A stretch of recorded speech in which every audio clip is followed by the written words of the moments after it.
The opinions expressed by tonight's guest do not represent the opinions or position of Spaced Out Radio, syndicated carriers, or anyone associated with SOR Media. Listener discretion is advised.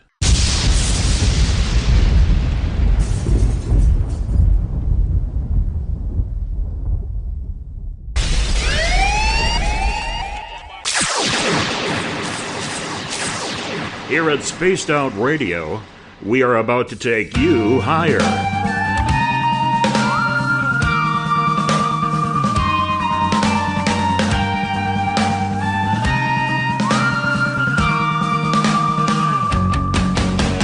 Broadcasting from the Rocky Mountains of Colorado to you listening around the world. This is Spaced Out Sunday with host Tessa Nicole Thomas.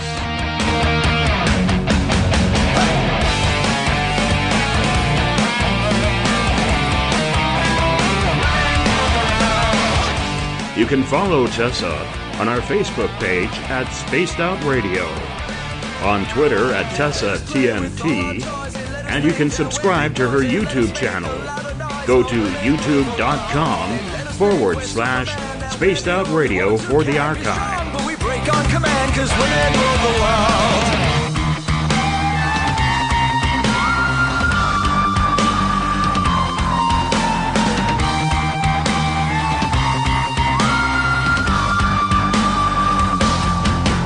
Buckle up, space travelers. Let the countdown begin. 9, 8, 7, 6, 5, 4, 3, 2, 1. It's time to go for a ride with host Tessa Nicole Thomas. I'm such a lucky guy, 'cause after all this time, it's like the deeper I go, the deeper I fall.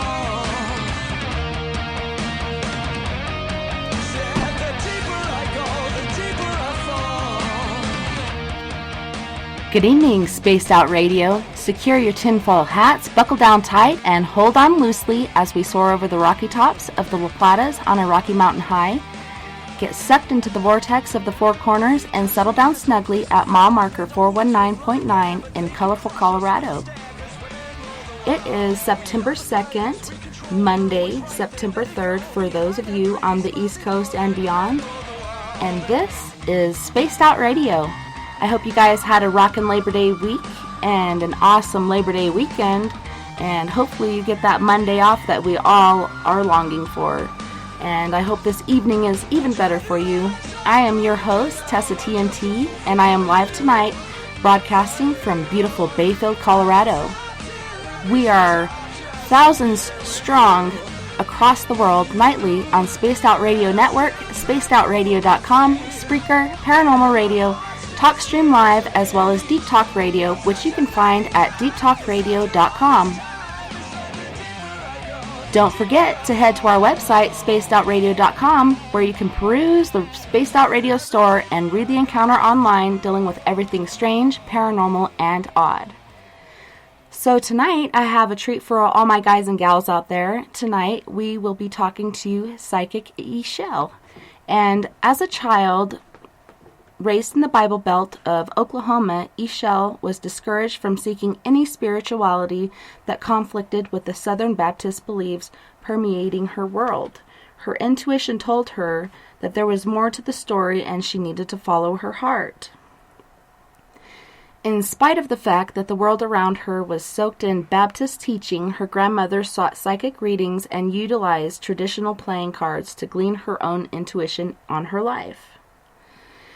Ixchel soon discovered her grandmother's secret, and she divulged that their family had a long line of psychics, some hidden and some openly practicing throughout our history.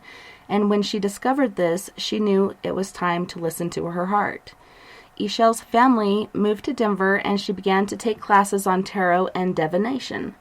It was in these classes that she discovered her gift for reading the cards, and she began reading for friends in the summer of 1981, and the rest is history. Since the time, she has seen thousands of clients, been awarded Best Psychic in Denver by Westward Magazine and has practiced tarot reading for more than 35 years. She now gives classes on the subject and helps others develop their own intuition to better suit their lives. Ixchel has always had a heart for helping those in need, and tarot has been the manifestation that works in her own life, and she looks forward to helping all of us with our journey soon. Welcome so much, Ixchel. It's so nice to have you. Hello, Tessa, and hello to all the ladies and gentlemen that's listening. So I read a little bit about you. Is there anything else that you think we should know about you and your history? Well, you pretty well covered how I came about this. As a child, I was always the odd one. I knew that I was different, but because it was not talked about or explained to me that psychic abilities ran in the family, I was not aware that it was actually a normal thing. But I was like the child who would go to class and distract other people because school was boring to me. Mm-hmm. And it was like I was always connected to something else, but I didn't know what that something else was. Did you find that? I always felt like I was in La La Land. Yeah, I actually got in trouble quite often for daydreaming or staring out the window because, like you said, it was very boring and not upbeat enough for me. But did you find that kids around you were accepting of your gift, or did you find any ridicule or anything with your peers? No, because it wasn't discussed. So, I was just an odd kid. Because in Oklahoma, psychic abilities was not openly discussed. So I was just different. Yeah, and it's kind of crazy how we do kind of keep to ourselves unless we find a friend or somebody that we feel like we can reach out to and share with. It was hard to discuss all of our abilities or things that had happened to us in the paranormal throughout our lives. I only discussed that with certain people. Sometimes they would keep it to themselves, and other times they'd spread it around. And so I stayed in the paranormal closet until about 2012 when I decided to come out. But yeah, it is hard, especially in the South. Like you're saying, I'm originally from Arkansas, and you're originally from Oklahoma. How long did you actually grow up there? Well, I was born in Alabama, and then we moved to Oklahoma. So I was raised in Oklahoma until I was like 23 or 24 years old. And then me and my family, we moved to Denver. And then after being here a short time, I found out that I could actually take a class in tarot cards. And I was just enthusiastic and amazed by them, by the pictures, by the information that you could give to people. And so I started reading for friends. And I had this one friend that I read for, and she told me that she never wanted me to read for again because I just told her, like, general stuff. I told her, like, money is not going to be that great. You and your boyfriend are not going to work out. And it actually happened, and I was surprised that it happened because at the time I didn't know what I was doing. But because it happened, she said, never again. Yeah, I used to do tarot cards as a teenager and a young adult, and one of my last experiences was doing an example of a reading for my first daughter's dad, and it actually told me everything that was going to happen, but I wrote it off as nothing because to me it was just an example to him of, how the cards are laid out and what they say and stuff like that. And then when I looked back on it after all these things had happened, I was like, that totally told me everything that was going to happen. And I wish I would have listened to it, but at the time I didn't take it seriously because I did think it was just an example. And then I went into the military, and when I got out, I was living at my older brother's house, and my little brother had just gotten out of jail, and he had been drinking and started acting crazy and turned off the lights and started stalking me through the house, which really gave me anxiety. I had some PTSD from abusive relationships and stuff, and so I ran up the stairs, and I got halfway up the partition, and I turned around, and I had my deck in my hand, and he started coming after me, and I threw it at him, and it stayed together until it hit his forehead, and then it just fanned out kind of like a sun shape or a flower shape or whatever, and he started picking them up and ripping them up, and I cried because those were my cards and they meant a lot to me, but I taped them back together, and I think I used them one more time, and then I didn't use them anymore, and kind of put that part of me away after that. It was somewhat traumatic and weird with what had happened with the reading about my first daughter's dad. I completely understand that, because people have a tendency to, when they don't know about tarot cards, because I have people who come to me for a reading who's never had a reading before, and sometimes people are really nervous and sometimes they're afraid. And what I say to them is, I'm not going to tell you anything that you can't handle, and it'll be fun. And usually it turns out fun, and it's informative, and they're usually glad that they did it. Yeah, and it can be very helpful when you're stuck somewhere in life and you're trying to figure out which direction to go, because there are so many paths that we can take, and using these cards can actually give you some good insight into what you should and should not do. Yes, it's very true. Because I also teach classes too, and so when I teach classes, the students, they don't understand how I get information from the cards, because there's 78 cards in the deck, and the cards do have meanings, but it's like because of my intuitiveness, and I try to teach this to my students too, not to rely on definitions, to actually tune into the cards, because if they learn how to tune into the cards will tell them more than what the meanings will tell them. And so that's what I do. And sometimes I try to figure out how I do it, but it's just a gift that if you practice it, will open you up to your intuitive self so that you can actually get information from it.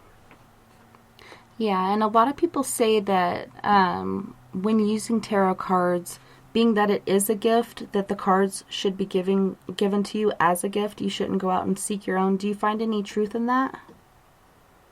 No, there's not any truth in that, because that's what I've heard also. But if you receive it as a gift or you go out and buy your own, it still works the same, because when my students take my class, they buy tarot cards because they don't have any decks, and it still works just as well as if someone had given a gift to them, because it's more about them making it their own and tuning into it, because one of the things that you can do to make it your own is to cleanse them. You can cleanse your cards by putting a crystal on top of them, like smoky quartz will absorb the energy that has been put in the cards, or you could take a smudge stick and sage your cards to get rid of any energy that's not somebody else's. And you could also sleep with them, and that would help you get more in tune with your cards. So there's different things that you can do to get in tune with your cards, to make them your own. Yeah, and I've heard people say that you should wrap them after you cleanse them in silk and put them in some sort of box or bag or something for protection. Is there anything to that with tarot cards? Yes, it is. I always tell my students to do that, to wrap them in something, because you want to contain the energy that you've put into them, and you don't want other people's energy, where it be negative, good, bad, or indifferent, to come into the cards. And so usually they'll put them in, you can buy tarot bags now, that'll work, or you can put them in a box, and that'll work. But yes, that's very true. When I used to use them, I didn't know anything about using stones for cleansing and such. Like I was telling you before, my mentor that I gained in 2012, she started teaching me about crystals and stones and their abilities. But as a young adult, when I was using them, I'd, after doing a reading for someone, kind of fan through the deck and blow it off with my own breath and kind of be blowing away that energy or whatnot, like putting the intention in it that I'm cleansing these. And it may not have been the correct way of doing it, but it seemed to work. Yes. I know someone. Well, I have a booth at the Colorado Renaissance Festival, and I have a partner in my booth with me, and that's what she does is she blows on her cards to get rid of the energy. So, but what I do when I read for people is I shuffle the cards 7 times, because like if I have a new deck and I shuffle the cards 7 times to completely mix up the cards completely like they need to be mixed up. So if I shuffle the cards 7 times each time that I read, after I read for somebody, it completely shifts, completely changes the energy and takes the energy away from the person that I just read for. And also when I do a reading for somebody, I let them shuffle the cards so their energy can go into the cards so that they can connect with the cards, and that helps me to easier connect with them. So when you were learning about tarot cards and divination in your classes, did they teach you about dowsing rods and pendulums as well? No, they didn't. That was something I had to learn on my own and being exposed to in the store that I'm in now. But yes, I'm aware of both and how to use both. Yeah, actually, I'm not very good with a pendulum. I've tried it. But dowsing rods, like my granny back in Arkansas taught us with a forked wooden stick how to douse for water.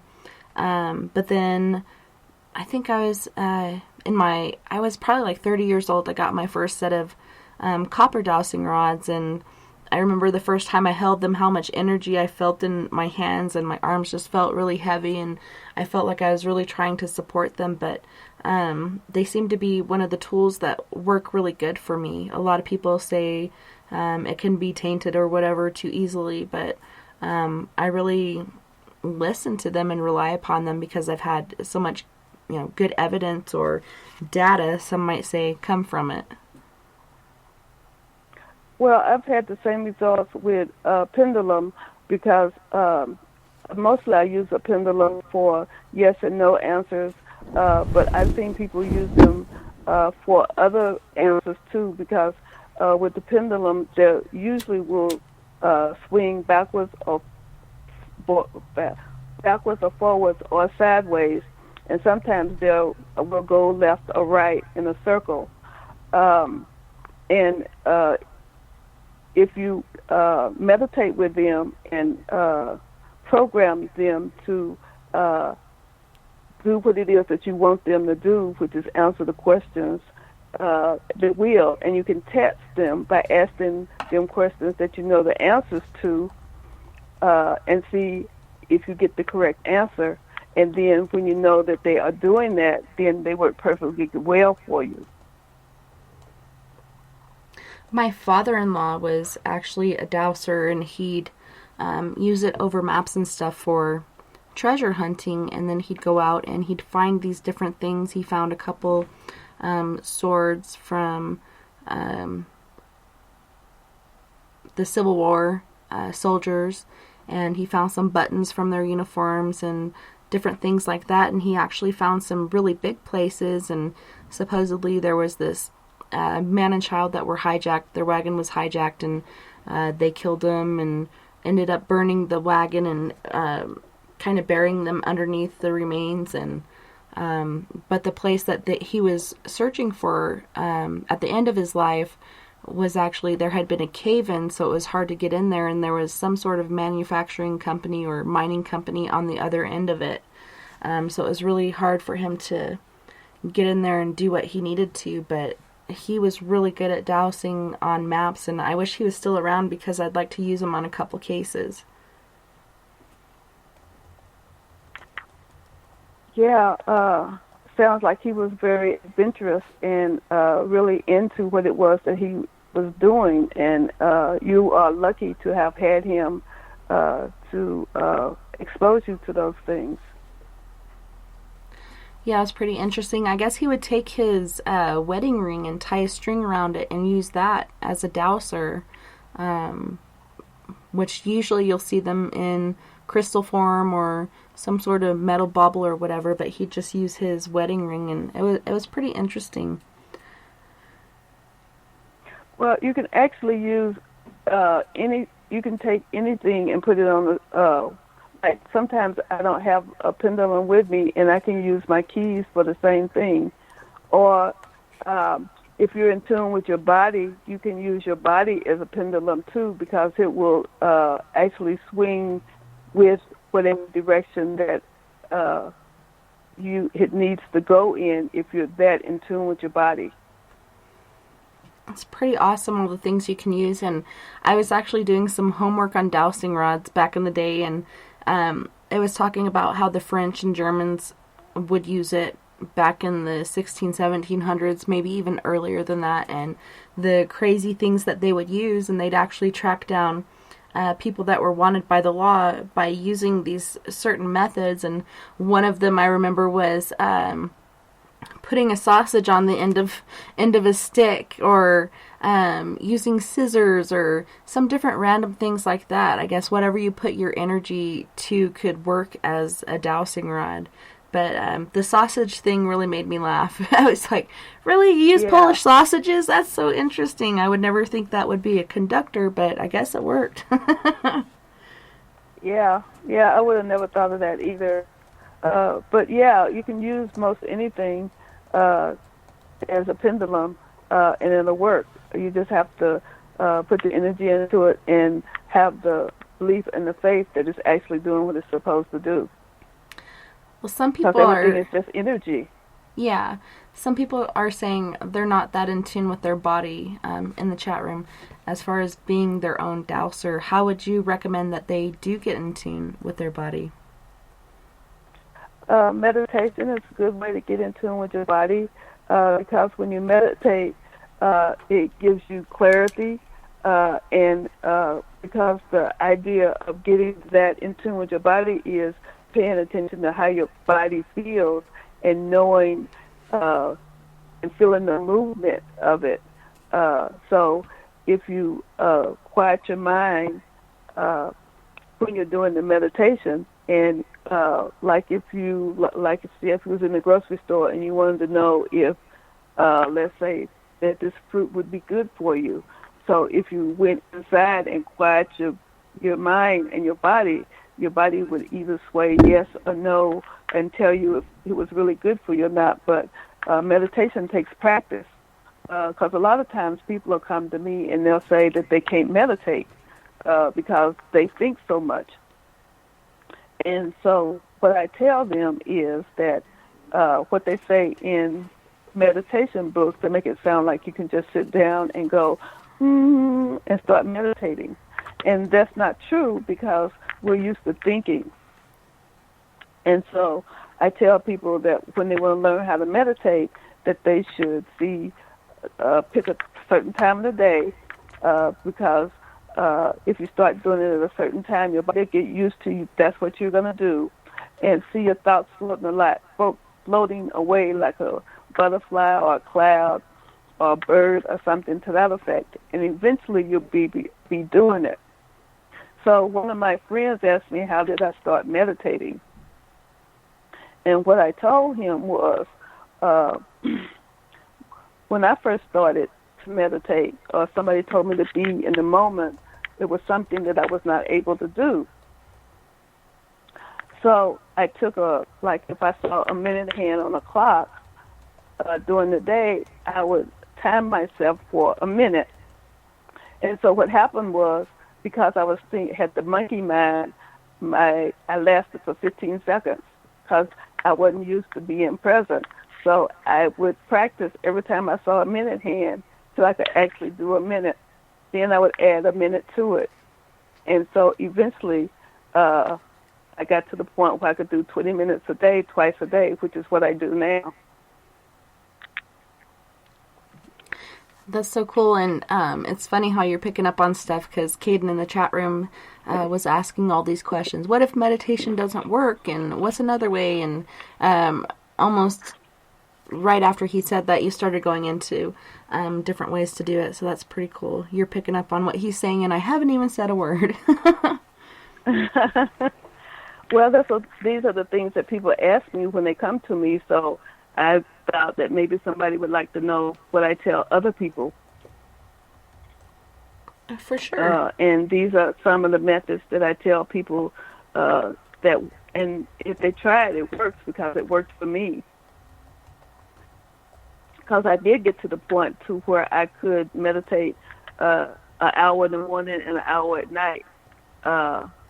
But, now I have a much busier life, so it's sort of hard for me to do that. But it's still important to meditate, because I still need the clarity and I still need the connection, because I believe that I'm truly connected to the higher source, or that power that allows the information to come through to me.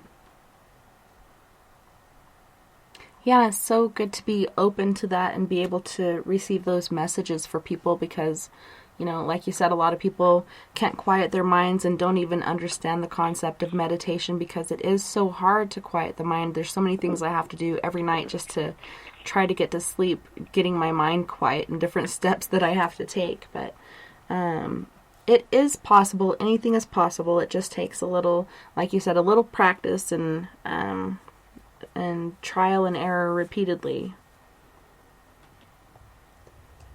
Yes, it does. And it's like you can't rush the process. You have to be patient with the process, because sometimes it won't happen as quickly as you would like it to. But if you're patient with the process, it eventually just starts happening. So earlier, I was reading about you, and one of the things I picked up was your family, and that you have these psychic roots. How long back does this psychic gift stem in your family tree? Like, how far back can you go, knowing how many gifted relatives you've had? Well, I know it goes back to my great-great-great-grandmother. But I don't know how far back it goes after that. But they've always been known for, being able to predict, to, see different things, know different things, work with herbs and roots and all those kind of things.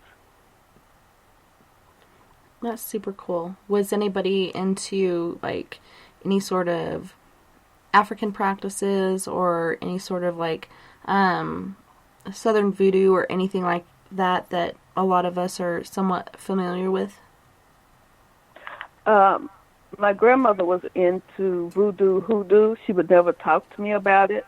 Mm-hmm. But I heard her talk to, on the phone to her sister or somebody like that about it. But she never would talk to me about it, because she felt like children shouldn't be talked to about those kind of things.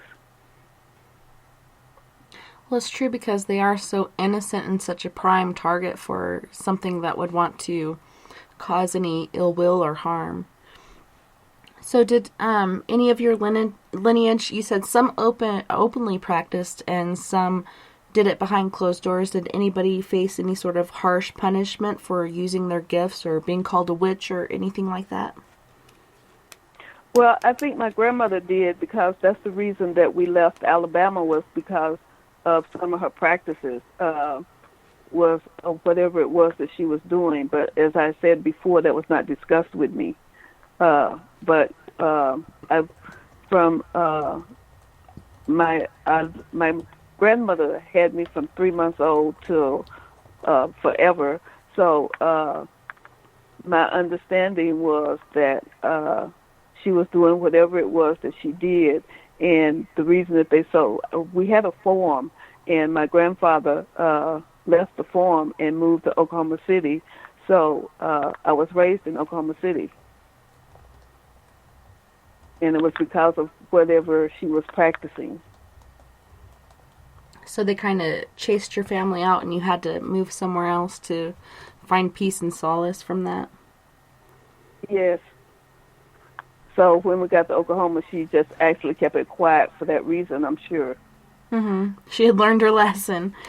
It's hard to trust people, and especially down in the South, so many people are so old school, and I even had an aunt tell me, because I was telling her protective measures and stuff that I'd use before going out on a paranormal investigation, and she's like, well, what makes you think that God or any sort of angel is going to protect you when you're out there doing things that you shouldn't be doing and that are against his word? And I'm like, well, obviously I was given these gifts for a reason, and I think it's more of a sin not to build upon it and just to let it go docile, than to use it and help people on this side and the other. And she's just so old school, she can't wrap her mind around it, and I feel like they're just back in that age where, I don't know, they're just so close-minded and don't even understand what I'm doing, so I don't even talk to them about it anymore.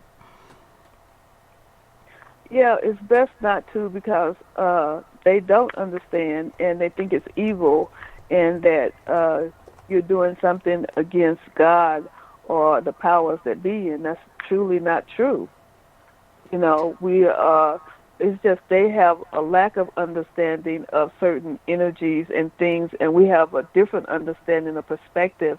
And so, you know, I've learned to accept people for their own beliefs and what they are and what they think, and be okay with that, and know that how I am is a natural gift. Because when I learned how to do tarot cards, I was working around a bunch of born-again Christians, and what they told me was that I was going to hell and that I was worshiping the devil. And what I said to them was, because they didn't want me to learn how to read tarot cards, and what I said to them was, I can use anything for good or bad, and I'm using it for good, and I'm using it to help people.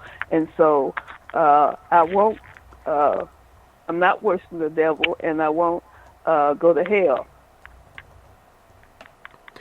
Yeah, and I don't believe that either, as far as the way that they're thinking. And she had even said, well, there's no ghosts, they're all just demons. And I'm like, if you read the Bible, it actually says, you know, and Jesus even said in his own words, it is I, Jesus, I am not a ghost, it is me. Because he had been basically reincarnate or reappearing because he was resurrected. And so he even spoke about ghosts. He didn't say, it is not a demon, it is me. He said, I am not a ghost, it is me. And I believe there are ghosts out there that are trapped due to perhaps their religious upbringing or their beliefs that were instilled in them or whatnot. It's pretty interesting going through all these different cases and figuring out case by case what is actually happening. Yeah, I would imagine that it would be, because one of my students, she's into ghosts and paranormal things, and she's also said that those things are interesting and that, but they're actually real. I mean, you know, I haven't had a lot of experiences with ghosts or paranormal things, but me and one of my friends, we was asked to come to a local bar here in town, and upstairs in this bar were like 20 rooms that had been used for a brothel, and she wanted it de-ghost. And at the time, I didn't really believe in ghosts because I'd never had any encounters in them. But anyway, we went down in the basement, and it was like weird and dreary and, you know, all of that. And the basement was still dirt. And she said in the basement was where they had the people that they killed, they buried them in the basement. And so while I was down there, I felt something touch my legs. And so I told it to stop, and it did. And so that was really the first incident that I've had with ghosts, and knowing that they were actually real and that they existed. And so we did a cleansing to clean the energy and to make them go away, because we did a wash, a special wash, and did some other things so that the energy would improve and everything would be good for her business. And it worked. Well, that's so awesome that you were able to help her get that done and cause a peaceful working place for people, because, you know, I know so many places where people don't even want to go to work, or they even quit their jobs because they have so many issues with the paranormal. I think if we can peacefully coexist, that'd be awesome. But some entities are just like way out there with the sort of torment that they're shoveling out to everybody. Well, there had been a lot of bad things that happened at this brothel, so it needed to be cleansed. So, there's different energies and different things that happen with these entities. So we just have to deal with them however they appear and however they come. And there are people, that's what they do, is go around and cleanse energies and try to help them to go to the light. And some people in the chat room often say, don't go to the light, it's a trap, you'll be reincarnated, this and this and that and that. And I'm not exactly sure where they're coming from with that. Like, generally the light is a warm, happy place and somewhere you'd want to go other than the darkness. But there are ghosts out there that are, like I said before, either trapped by their religious beliefs or they just like where they're at. What exactly do you think or feel that the light is? Well, I always felt the light was getting in touch with God or the higher sources or God's angels, leading them to wherever you go when you go to the other side. So that's what my perception of what the light is. It's interesting. So do you believe in free agency and that there's something different for each spirit that you're trying to connect to or help? Yes, I do. And yes, there is. You know, it's like whatever is they are that's going on with them is unique, like when they were human. I mean, you know, it's like we're unique, and so, you know, they're free spirits, and whatever that needs to happen for them or with them, get with them once they pass over. And do you think it's important to kind of do the homework or listen to that spirit and find out what their religious upbringing or belief is and kind of go by that route? Well, or does it just really, on the other side, is it just something different and it really doesn't matter? One process might work for all. Well, I don't think one process will work for all, but people who do this on a regular basis have an understanding of what needs to be done, because usually what a person does is they'll go and they will sense the energies and know what it is that they need to do or bring with them that will take care of that particular situation to help those people and those entities or spirits to do what needs to be done. And some people like their spirits around and want to keep them, and some people don't. So it all depends on the person. Have you ever had an instance where you did come across a spirit on the other side and tried to pass them over or whatnot, and they said they didn't want to go and had that opportunity to stay there or move to a different place on this planet? I haven't never actually encountered that because I did a few house cleansing, and the ones that I did, they usually would leave and go to to another realm, or they would move and go to another dwelling. So I'm not sure. I don't know how to answer that. Yeah, there's just so many different stories out there and so many different outcomes. And I agree with you when you say not one thing works for every spirit or entity or whatnot. And it's kind of cool that they do have that free agency to work through whatever they need to, and to get through these earthly bounds or whatever they're dealing with. Maybe they don't want to go to heaven and wait in the waiting room for everybody to show up on Judgment Day or the end of the world or whatever it may be that they may be waiting for. I kind of think free agency is cool, and giving that opportunity to not only the living but the dead is pretty awesome. Yes, I think so too. And it's very interesting, and there's a lot of information about it, and you know, we can never know everything there is to know about it because it's supernatural, and it's a learning experience in any time we encounter, because you know it's different just like we are.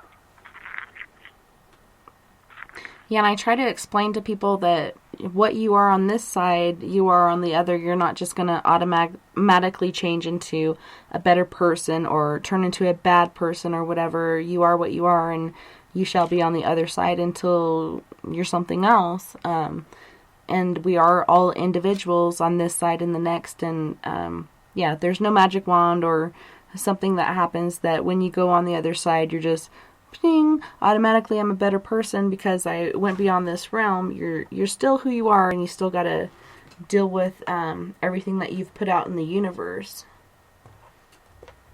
Yeah, that's true. And I really didn't understand that until one year I was involved with a seance, and we did it at Halloween time. And so what we did was we contacted relatives that had passed over.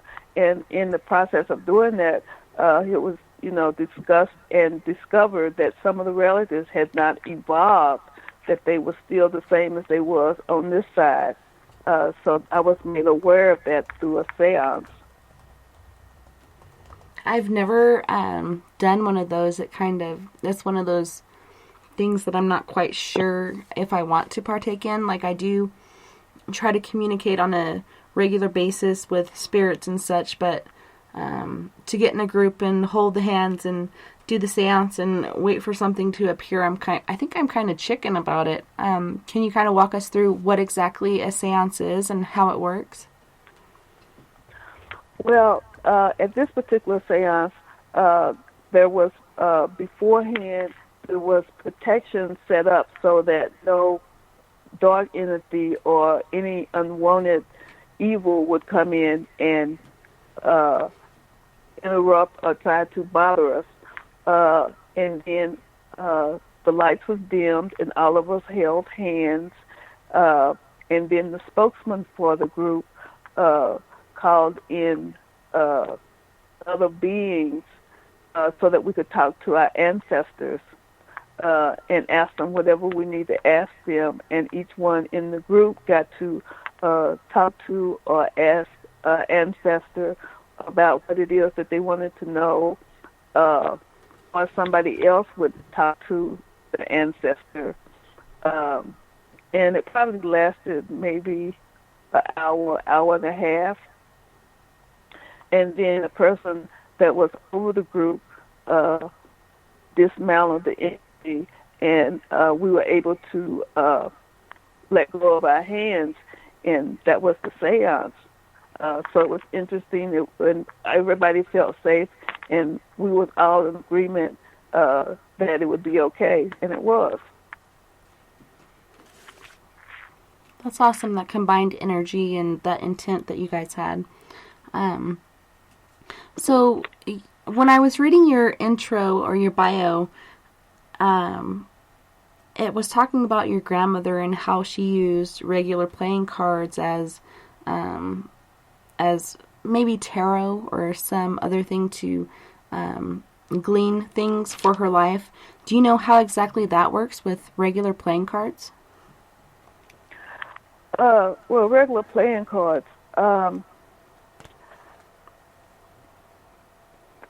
Hearts, spades, diamonds, and hearts.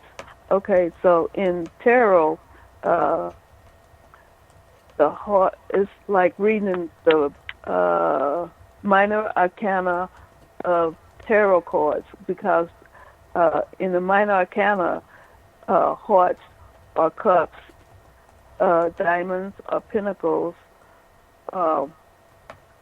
wands or spades, and swords, or whichever one I just forgot. My mind went blank.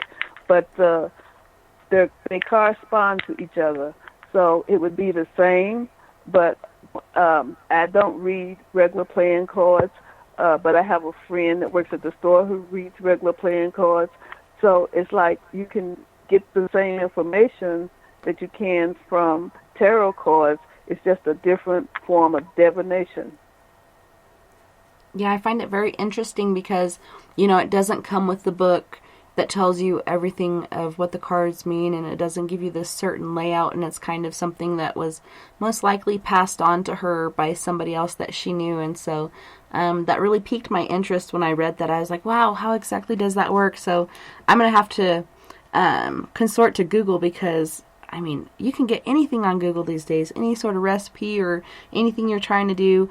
Even YouTube, I found this last year going to Phoenix, my transmission was giving me issues, and I found all kinds of answers on YouTube. So I was calling myself a YouTube mechanic, on this 2008 car, and I was pretty proud of myself, all the work that I did. And it's just amazing, like, you don't have to go out and buy books anymore or anything. You can just kind of Google it online, but you got to be careful who exactly you're getting the information from and make sure you're doing this stuff correctly. But yeah, that's interesting. I'm gonna have to Google that and kind of play around with these regular playing cards and see what's up with that. Might be easier just to use one of these decks I have.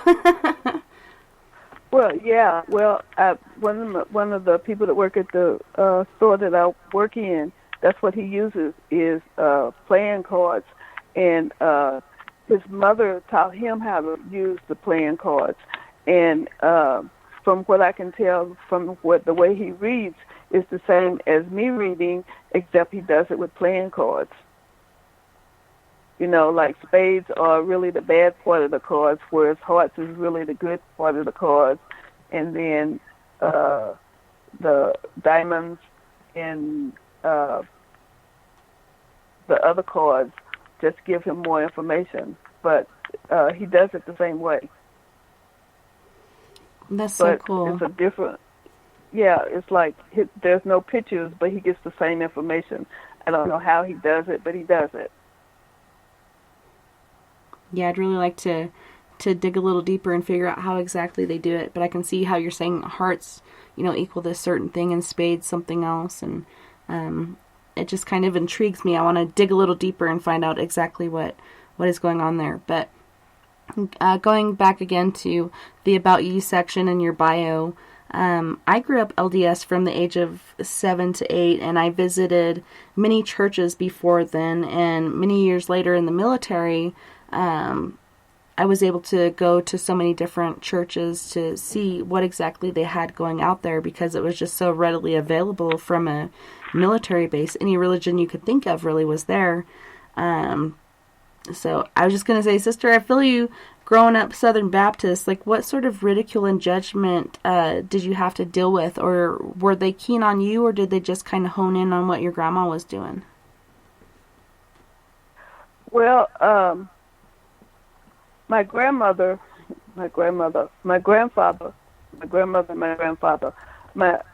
I was allowed to go to church for probably till I was about 10 years old. And then my grandmother decided that everybody in the church was a hypocrite. She stopped me from going to church, but my grandfather kept on going to church. So I wasn't made to go to church. So I was left to believe basically that there was a God, and that was it. And when I was about 7 or 8 years old, and I heard the preacher say that everybody sinned, it was like I didn't relate to that because I was just 7 years old and I didn't see how I committed any sin. So I was already not into really what was being told to me. Yeah, you're like, what? I'm just 7 years old. What are you talking about? I might have told a white lie once, Right. but I haven't really done anything horrible. And they kind of do. They prey upon your fear and your weakness to get that donation or whatever else. And I haven't gone to church for, I think, probably the last 6 years. And I just find that organized religion is not for me. And I find my religion within nature and within the trees and just looking at my children. And I do know that there is that higher power. Some say that power comes from within themselves, which we do all have the light of Christ within us. And there's so many variations that come from that as well. But just finding your own peace and solace in nature or your kids or whatever you feel closest to God or the Maker or whatever you like to refer to it as.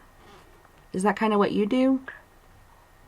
Yeah, that's what I do because they say in AA that even if it's just a table that you believe on, I mean, you know, that can be your God. It's like whatever it is that you truly believe on. I was trained in a spiritualist church to be a practitioner, so I'm a licensed practitioner, so I learned how to pray for people. And the reason I wanted to be a practitioner is because I knew I was connected, but I didn't know I was connected. And so what I learned from being a practitioner is that I am truly connected to that higher source. And what it also taught me was the power of the word. So you have to be careful about what it is that you say or think, because whatever it is that you say or think is what you bring to you.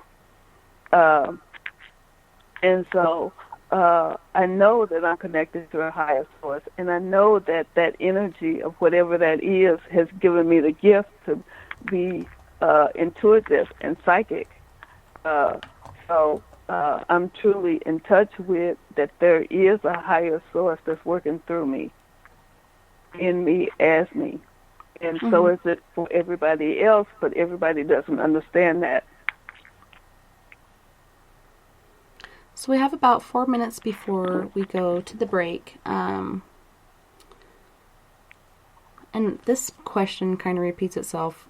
Can you tell us a bit about your psychic ancestry? And you kind of went through that with your grandmother and your great-grandmother and your great-great-grandmother. Do you find that that was just on the women's side of the family, or was that also in the male presence in your family?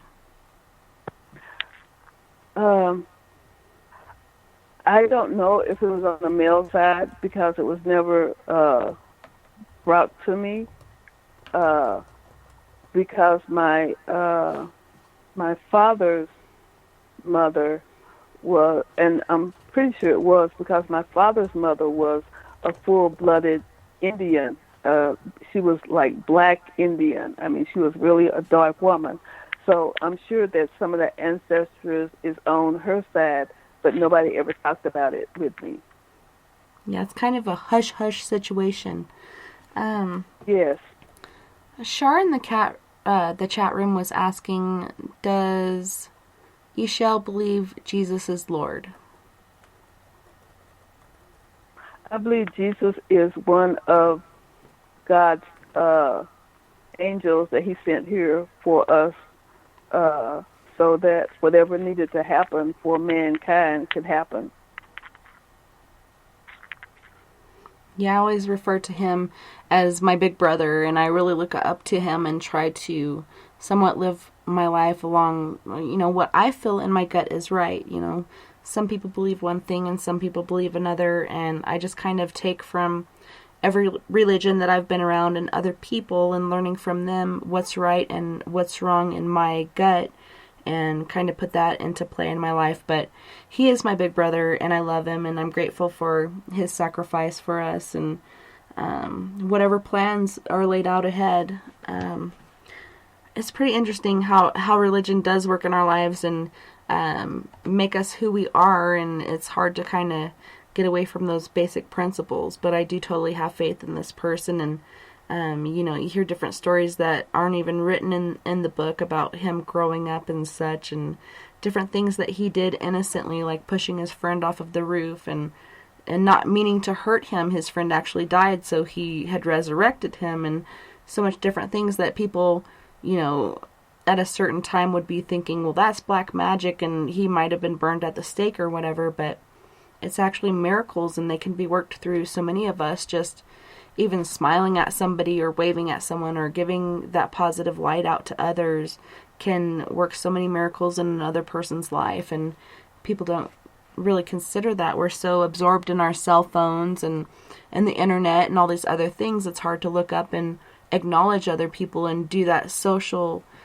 interaction that we've just kind of cast aside these days. And a lot of people, being social beings, are kind of longing for that interaction and just flashing that smile or waving at your neighbor going down the road or whatever. That could just make the biggest difference in somebody's life, I think, from a day-to-day basis. Yeah, sometimes just giving somebody a compliment makes them feel better.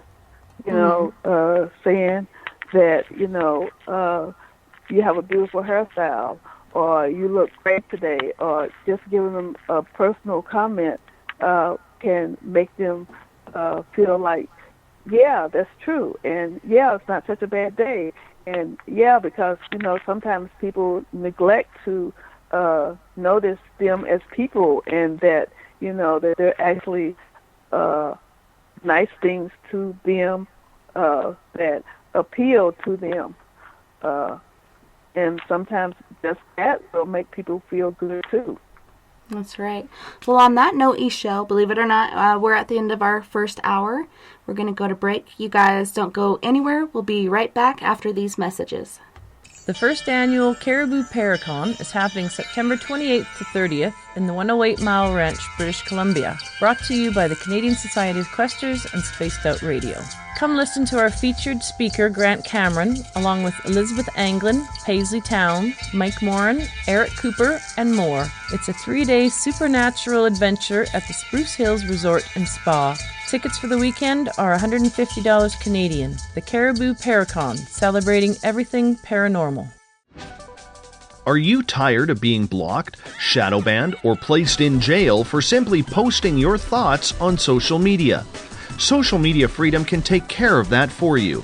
Social Media Freedom is the newest and one of the best free new apps that allows you the freedom to post what you want, when you want. It takes seconds to download from your app store. Come join the tribe at Social Media Freedom. It's time to set yourself free. A timepiece is a reflection of who you are, and what better way to show off the real you than with an Escape watch? Escape is a lifestyle brand accessorizing your days and nights. Choose to escape and create the life of discovery that you deserve. Dream, play, unite with your own personalized Escape watch. Head to escapewatches.com. There is no time like the present to enjoy your escape. Use promo code SMF2017 for your 20% discount today. So, you love talk radio? Then you'll love TalkStreamLive.com. TalkStream Live is always on, 24/7, with the best streaming talk shows. Find your favorite talkers and discover some new ones. It's free, readily available online or on mobile with any smartphone or tablet. Finding your favorite talk shows all in one place has gotten a whole lot easier. Just go to TalkStreamLive.com. Be sure to download the free apps from Google Play or the iTunes App Store. The Call of the Wild is in Vancouver. The Moose Vancouver is one of the hottest bars and restaurants in the city. Open until 2 a.m. nightly, the Moose will rock you like a hurricane all night long. Great food with everything on the menu at $6.95 near the corner of Nelson and Granville. Get your horns up and come rock with us. The Moose Vancouver, the official rocking bar of Spaced Out Radio. Are you an experiencer? Have you had run-ins with strange creatures you can't explain? ETs, Dogman, Bigfoot, werewolves? They're enough to scare the daylights out of anyone. Hi there, I'm Butch Witkowski from your Cop. And on the last Monday of every month, you can listen to me and the host, Dave Scott, talk about the weird and the strange being reported on Spaced Out Radio. I'm going to bring my investigations and sources, you bring your experiences, and we'll figure out the rest together. Strange Days on Spaced Out Radio. Come tune us in at spacedoutradio.com. You know, it's hard being the bad man of ufology, but that's just the way that I like it.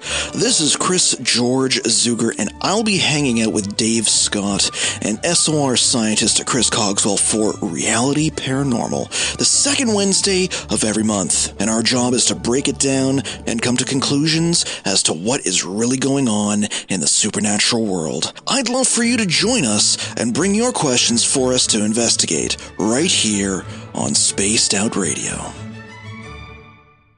There's news, and there's The Encounter.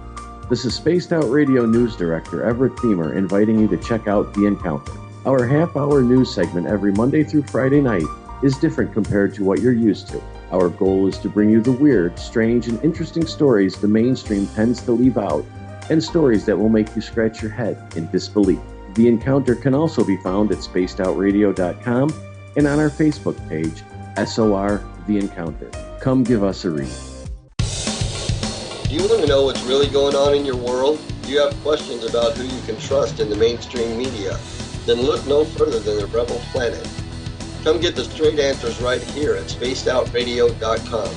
Join me, Jamie Sexton, creator of Rebel Planet News, as I fill you in on the stories behind the stories. All you truth seekers, be sure to tune in to Rebel Planet on spacedoutradio.com the third Thursday of every month.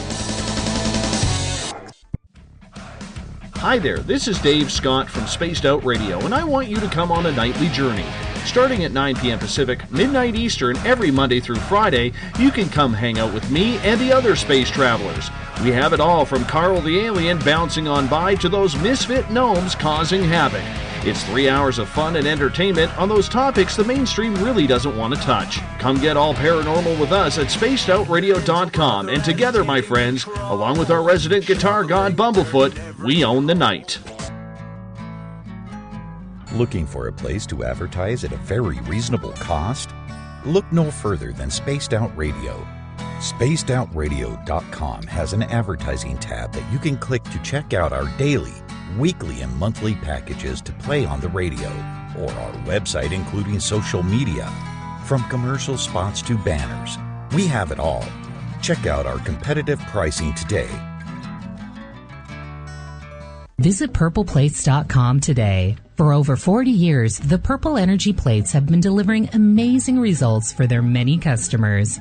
Inspired by the great genius Nikola Tesla, the harmony, healing, and energetic effects of the plates have proven over and over to be beneficial and often miraculous to thousands of customers. Check their site for daily specials and choose from their many energy products. You won't be sorry. Visit them today at purpleplates.com.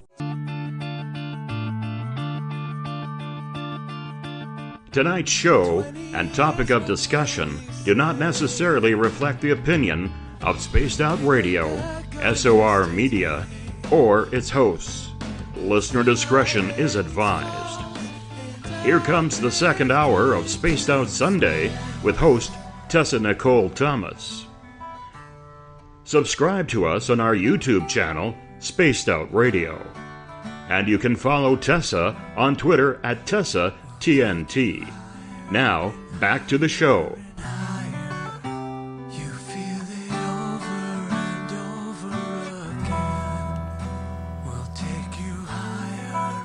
Hey guys, welcome back and thanks so much for tuning in tonight, and happy Labor Day weekend. I hope you guys don't have to work tomorrow on Labor Day, because no one should be laboring on Labor Day, I must say. But tonight we have Ixchel on, and she has been noted as the #1 psychic in Denver. Ixchel, welcome back. It's so great to have you. Oh, thank you so much, Tessa, and I'm glad to be here. And I am enjoying conversing with you and your audience. Yeah, we have a really unique and diverse group here, and I really enjoy chatting in the chat room. That's one of my favorite things. It's hard for me to keep track of all these chat rooms I got to keep track of, but they're a great group of people, and we have fun together. And like I was saying earlier, it's kind of like a paranormal family, and it's so great to have that kinship and that even playing field as far as different things that we've witnessed and lived with through our lives, and some people just wanting to get into that and have some sort of knowledge or whatnot that there is something on the other side, other than just darkness and nothingness. So, my next question to you, you were saying you didn't really have any sort of paranormal events as a child or whatnot. Is there any good family lore or family stories that have been passed down that you can share with us as far as hauntings in the South or maybe even Colorado? Well, the only story that I can think of, and it's not really paranormal, well, it is, I guess, is something that you would hear about if you was into hoodoo. My auntie told it to me, and I've never really thought this was true because, it's like you hear about people putting things in people,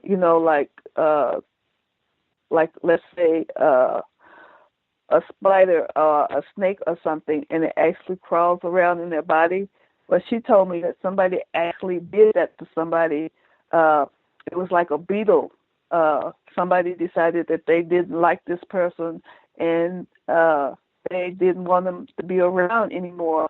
So, and the way I understand it, they do this is that they put it in their food, and it's ingested through food.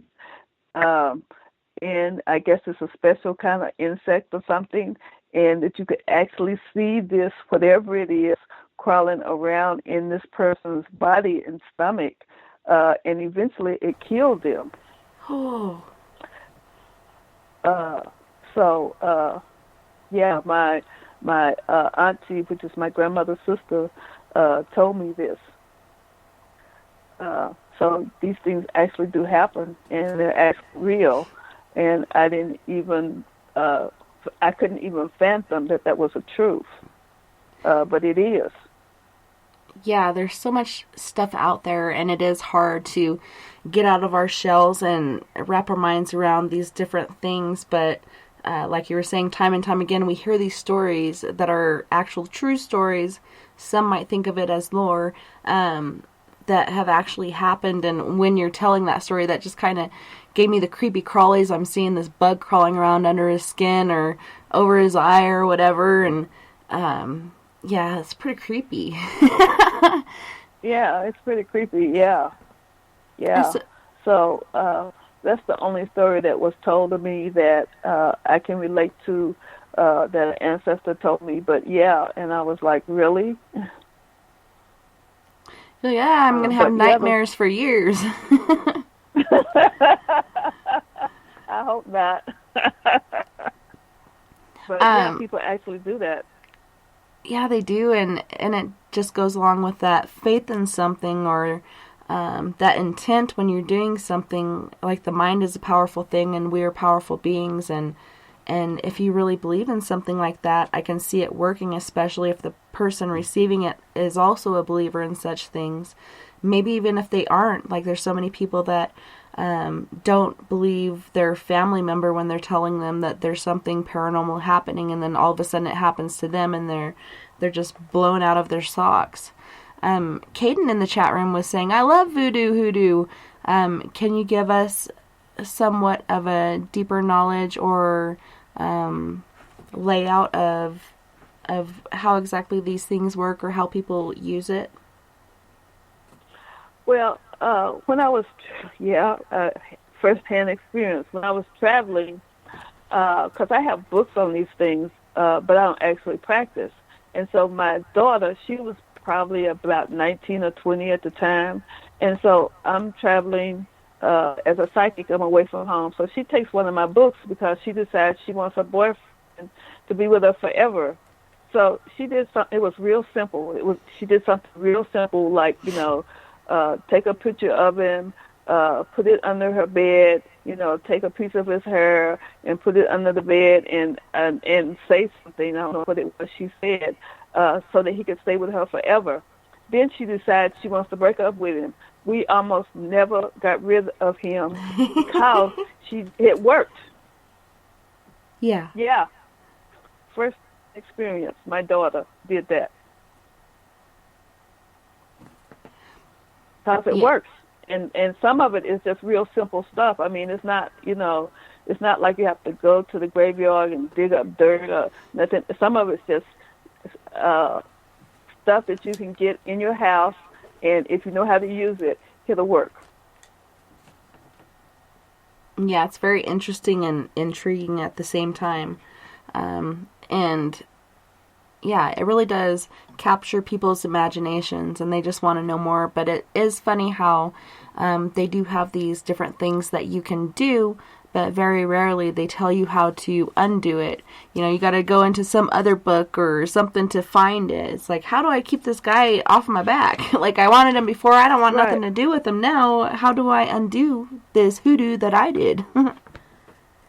Right, exactly. And, I don't know that much about hoodoo or voodoo or how to undo it, so I had to go to, a sangria or somebody in that religion who does those things or knew about those things to reverse what it was she had done.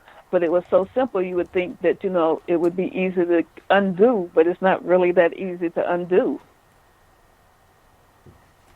Yeah, it's a lot harder to undo it than to do it. And it's kind of like that catch-22. Like, it's kind of somewhat designed to trap you in a sense, or keep you in this revolving door you can't get out of. You're like, how do I get out of here? How do I fix this? Right, exactly. So are there... You have to be careful. You have to be careful you have to be careful what you want to practice or what it is that you want to do, and you have to make sure that you're doing no harm to none, because it could backfire on you. Mm-hmm. Yeah, no matter what you're doing, it's important to keep your energy that you're putting out there positive and loving in some way. Don't wish any ill on somebody, or ill will, sorry. I got my words backwards. But yeah, put the good out there, because whatever you put out there is going to come back to you. And some people say tenfold or whatever, but yeah, it's just stay good and do good to others, and you won't really have anything to worry about. But if I were practicing something like that, I don't know, I could just imagine doing that and trying to keep a boyfriend and then not wanting to have anything to do with him anymore. And how do I get rid of that? She probably had to go back and retrieve the hair and burn it or something, I don't know. So are there different, as far as like with Christian religion, there's so many different sects with the voodoo, hoodoo stuff. Is there different offshoots of that stem from different places? In the United States, it originates from Louisiana, because Louisiana is called the voodoo capital of the United States. I've heard it called the voodoo capital of the world. I don't know that it is, because I haven't been in New Orleans a lot, but a lot of it, it was brought over here from Africa, and they landed there. So it's really strong in Louisiana. Yeah, and Caden's saying hoodoo is from Haiti. And, there were different slaves and whatnot brought from different places. And perhaps Haiti was one of those, and just people using from Africa and Haiti or wherever else these different beliefs and practices. And sometimes they do merge them, and then that makes it even more tricky. I haven't gone to New Orleans either, or Louisiana. I think I've been to Mississippi, Alabama, Georgia, like everywhere else, but never Louisiana. And we do the world's largest ghost hunt, and that is one of their bases, and they actually have a event going on there. And the crew and I from Four Corners Paranormal Investigations is going to try to get out there this next year. But there's all these paranormal and different stories that you hear about these different magics going on, and even like perhaps vampires and stuff like that. Has anyone that you know or grew up around had any run-in with a vampire? No, I don't know anybody that's had any of that, no. All I know is what I see on TV, so I don't know how real that is or not. Do you believe that it's possible for there to be energy vampires, like certain people that are around you, to somewhat drain your energy to boost themselves in some sort of way? Yes, I do, because by me doing what it is I do, which is readings with people, it's like sometimes people are, and it's not always intentional, because sometimes people are so in need of finding answers, they don't realize how draining they are. So, yes, there are energy vampires. But what I do is I use crystals to help buffer that so that it's not so much so. And the other thing I do is, because sometimes no matter how much you try to buffer people's energy, sometimes it comes anyway. So when I come home, what I do is called it's called a white light bath. But I take a bath in Epsom salt, sea salt, and baking soda, and I run a tub of water, and I see whatever energy that's not mine going into the water and down the drain. And it's like if you do that, you'll be surprised how much better you feel. Yeah, and there are different ways. So were you just talking about like a salt bath? What certain salt can we use? Does it really matter what kind we use? Because different people say sea salt, some people say Himalayan salt. Perhaps it's different salts for different uses. What is your knowledge on that? Well, I've used sea salt and I've used Himalayan salt, and both of them are really about the same, or they have worked about the same with me.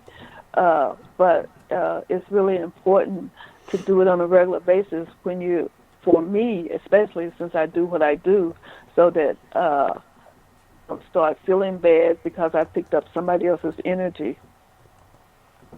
So in the chat room, I think Shar may have gotten confused. She's asking, so Ixchel uses hoodoo? You don't, right? You just have knowledge of it. I don't have any knowledge of it. Well, as far as just like people doing certain things, you have knowledge of that, but you're not practicing it. You've just heard stories and experiences. Yes, exactly. So I just wanted to let her know that, because that could be a real turn off on her realm. But yeah, I knew that's not what you were saying. You don't practice that. Those are just stories from, areas that you grew up from and such. Right. No, I don't practice at all. I do only good to help people. Yeah, and that's so good. And I'm so glad you're out there and doing that and helping people. So in Denver, that's where you took your classes in tarot and divination. Did that just basically cover tarot, or did that teach you Reiki or meditation or any other sort of practices in your classes in Denver? Well, when I learned how to do readings, I just took a basic tarot card class, and then over the years, I've taken classes in meditation. I took an aura class because I wanted to learn how to read auras. I can't read auras, but I feel them, and so in the class, what I found out was whatever it is that I feel was the same thing that people saw. So I know how to. I've learned how to meditate. I learned how to read auras. I've also took a class in crystal healing, and it taught me how to lay crystals on people's bodies, around people's body, and do hands-on healing. So I've took, I had quite a bit of training in other things too. To gain knowledge, to have an understanding more of what it is that I needed to know about being in the metaphysical world.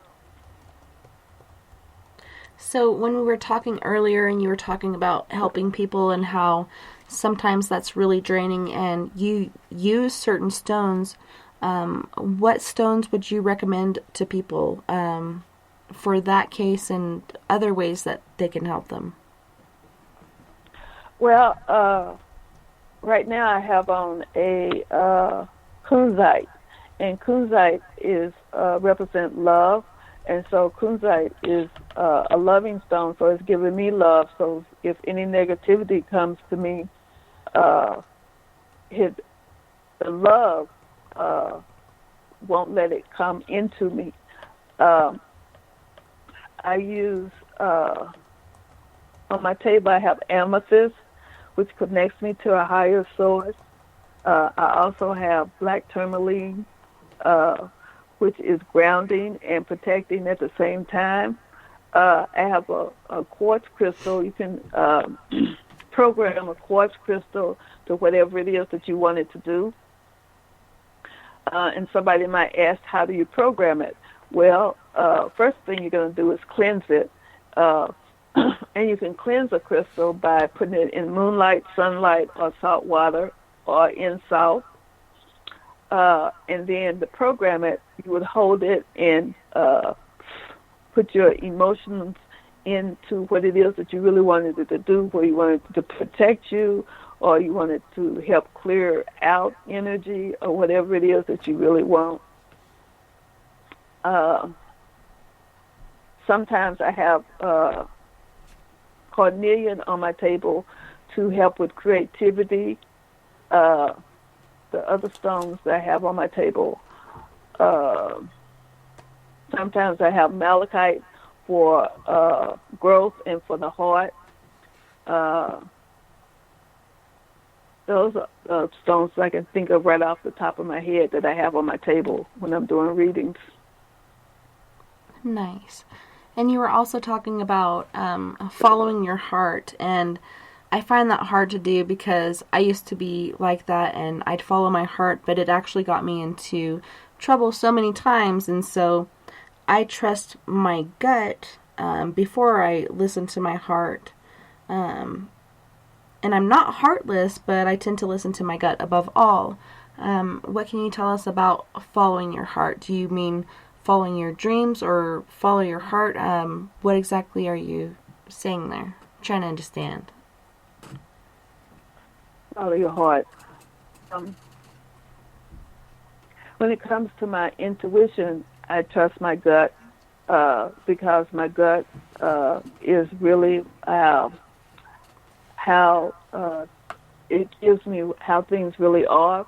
But like follow my heart is about having passion about what it is that I need to do. Like I have passion for doing readings, and it's in my heart. So I open, and when people come to me, it's like I open up my heart because everybody I come to, I see them as a person, a human being who needs love. So I open my heart up to them so that they can feel comfortable, so they can feel that I understand where they're coming from, so they can know that I'm being as honest as I can be and telling them the truth of what it is that I see that's in their best interest that will help them. So when I do a reading, I do it from my heart so that whatever it is that they need to know, they understand that I am trying to do it for their highest good, from their highest good. And it's not me that's doing it. It's a higher energy that's telling me what it is that they need to know. That's cool. And you were also telling me about some of your other gifts, and one of those is predicting pregnancy. Can you tell us a bit about that? Yes.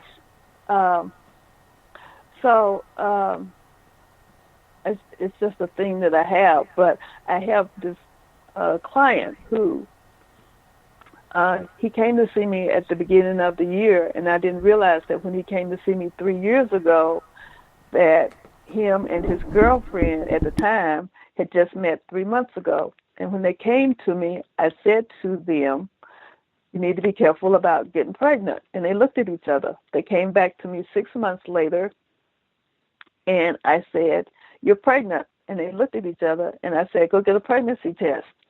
They came back to me a year later with a baby. And he has, and I don't know how, and so when he came to me at the first of the year, I asked him would he do a review, and he did.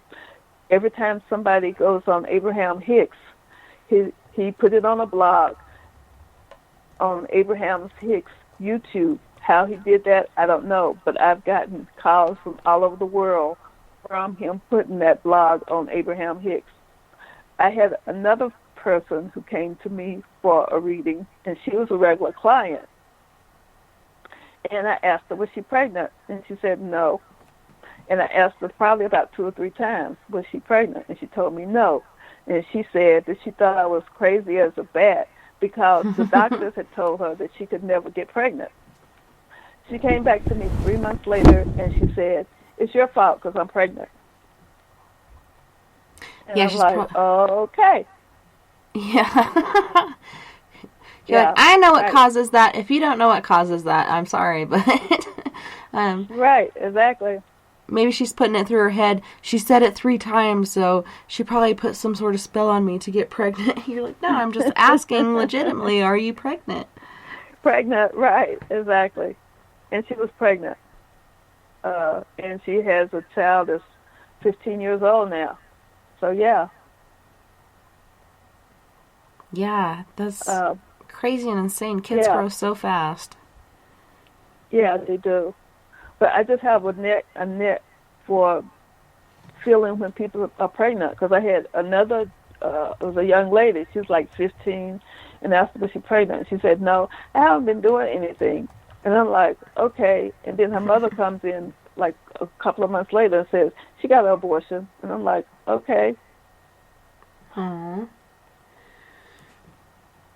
Yeah, it's sad, but everybody has their own path and, different ways they need to go. And, some people could look at that as a mistake and it could be a lesson in life. I don't know. That's such a hard place to go with people. And she was very young. My mom was very young, though, when she first conceived, and she ended up having 5 kids. But I don't know. Some people just aren't ready for that, and it's better to have a child in a loving home, I guess. There is always adoption, but then you worry about that connection or whatnot, I suppose. I don't know. I always try to put myself in people's shoes and try to figure out where they're coming from and what they're going through, and that's just a really hard place to be with that decision. And I kind of feel bad for you that mom came back and said that, because, I don't know, it just kind of gives you those negative feelings and somewhat of a guilty complex. Like, perhaps had I said more or gave them more information or some sort of advice, they might have made a different decision. But yeah, it's hard. Well, it's hard, but she didn't tell me the truth, so I couldn't really give her a different decision or option because she was not truthful to me. Yeah. Because she told me that she was not when she was, so there was nothing I could really do to, encourage her to take different options.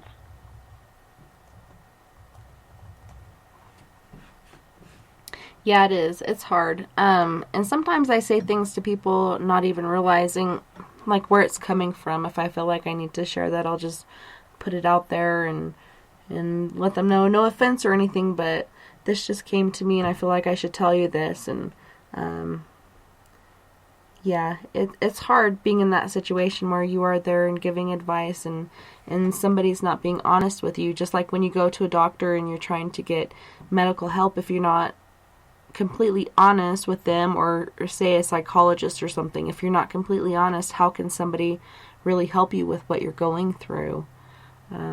So yeah, that puts you in a hard situation, I could imagine. Yes, it did. But things like that don't happen too often. Usually people are more honest. So what are some of the most like epic or awesome readings or messages that you've received? doing this line of work? Well, a lot of times I don't remember what I tell people, and people will come back and tell me what I said it was true. You know, like for example, and I shared this with you earlier, somebody had came to me, it was a young man, and he asked me what it was, what should he do with his life, and I asked him what his dream was. And he didn't actually tell me what his dream was, but I told him that if he did it, he would be successful at it. And so when I went back to, and it was actually in Durango, and when I went back to Durango 6 months later, he was doing his dream, which was making flutes. He was making mellow flutes, and he was selling them, and he had made them himself, and they were beautiful. So, you know, when things like that happen, it makes me feel like that I'm on the right track and that I'm actually being beneficial in people's lives. I had another girl come to me, and she said I read for her when she was, when I first started working in the store that I'm working in now. And she was probably 10 years old, she told me. So I didn't remember her because she was 21 or 22 when she came back to me. And she said, you read for me. And I said, what did I say to you? And she said, you told me whatever it was that I wanted to be, to go do it and be it. And I said, what are you doing? She says, I'm going to school to be a fashion designer. And that's what she was doing. Nice. So have you ever had any premonitions or anything like that about perhaps someone's death, whether it be like a family member or somebody close to you?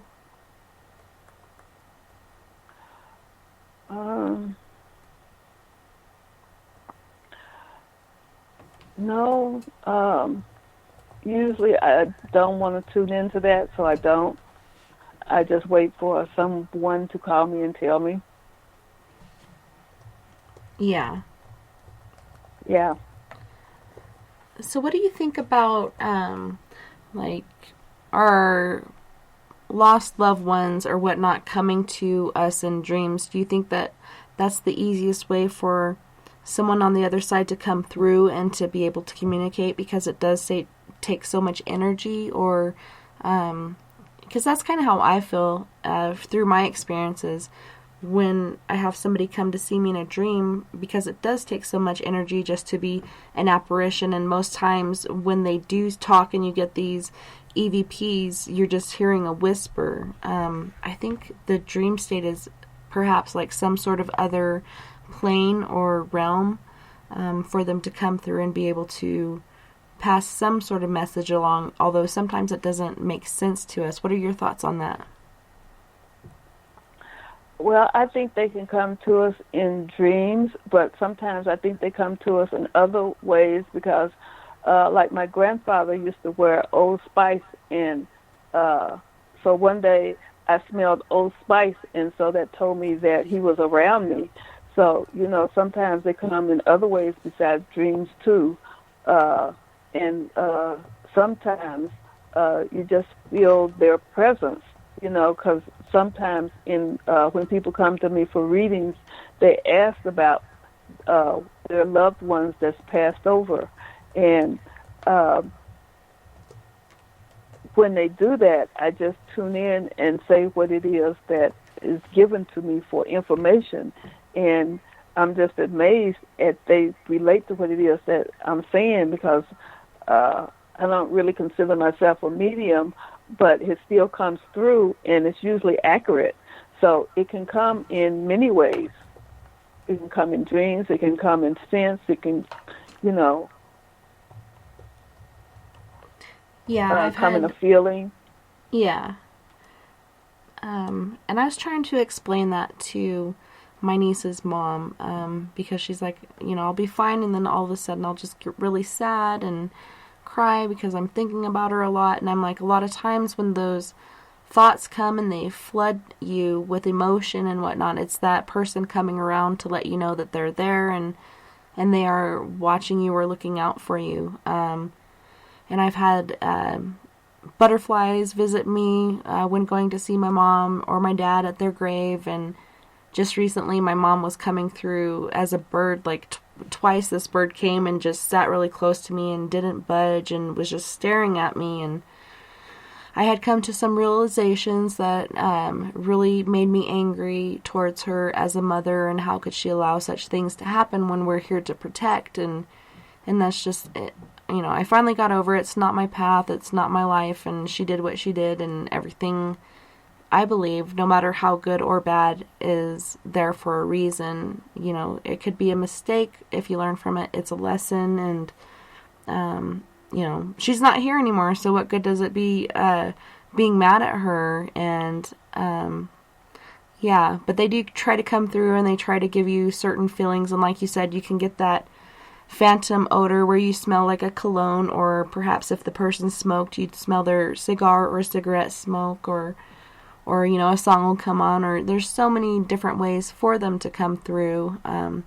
It's pretty amazing, but I do find solace and peace knowing that there is something on the other side, and I'm excited to go there. But I'm enjoying this life and trying to put as much love and light out there as I can, and help my fellow man on this side and the next. You know, there's so many ghosts out there. Why are they here? Are they trapped? And if so, like, we'd like to help them. But just helping people is my key thing. And I don't know if it's picking up on people's auras or their energies, but I can tell first off meeting somebody whether they're good or bad, if I want to even spend any time around them or not. And you know, I'll go one direction or the other depending on what I got out of it. But so far that has never been wrong. Like, it always come through, and I know that it was better for me not to hang out with them, or it was better for me to be there and support them in whatever they're trying to get through. Well, it's good that you pay attention to that, because a lot of people still don't know how to do that, or are not aware that they should be doing that. So be glad that you have that gift and that you use it. Yeah, and I try to listen to it and build upon it. And, you know, sometimes you miss things and it just makes you feel bad. Like, oh, had I just, like, listened to this and gone instead of sleeping in, or whatever may have happened. Had I not drank the night before this birthday party, I could have made it, instead of being like, no, one night was good enough for me. You know, I could have spent that last night with my niece, but, you know, everything does happen for a reason, and there are so many lessons out there for us to learn and to absorb, and I think the biggest message is love, and that's what I hear a lot is on the other side is just love, and it's important for us to give that to each other and find happiness in our lives, because this is just a quotation mark in life, and it's a very short period compared to what is after this and what has been before this. It'd be cool if we can remember that, but I think there's a reason we don't. Yes, well, part of that is that we have to learn lessons, and sometimes in order for us to learn the lessons, we have to go through things before we can realize what's really important, and that love is important, that our health is important, that happiness is important, and the least of the importance is the material things, but there's so much pressure put on having the material things that sometimes the love and the happiness and the joy gets lost. Mm-hmm. Yeah, there's a lot that's lost because people are so busy working and trying to maintain their lives, and I often quote being kept down by the man, because that's what it is. You have to work, you have to pay these bills and pay these taxes and all these other things, and people just kind of get caught up in that, and they miss out on, some would say, the little things, but it's actually the big things in life, and spending that family time and sharing that love and happiness and enjoying your life instead of working yourself to death. But it is so hard living in the world that we're living. Like, unless you own your own business or do something that you love, you're just on that grindstone, and it's hard to get out of there. And a lot of people do escape that, but it is a difficult will to get off of.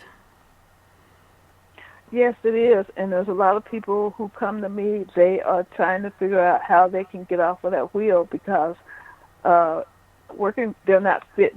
There's more people that's not fitting into the 9 to 5 than you would imagine because they realize that there's more to life than just working for somebody else. They want to be able to have freedom to enjoy life and to enjoy their families and to do other things besides just work.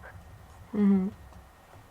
And so sometimes they come to me for guidance to, which is the best path or which is the best direction or what things that they can do so that they can do the shift and how to do it. And so, a lot of these questions come up because they want to have more happiness and joy, and they have more time to spend doing what it is that they want to do that's living life.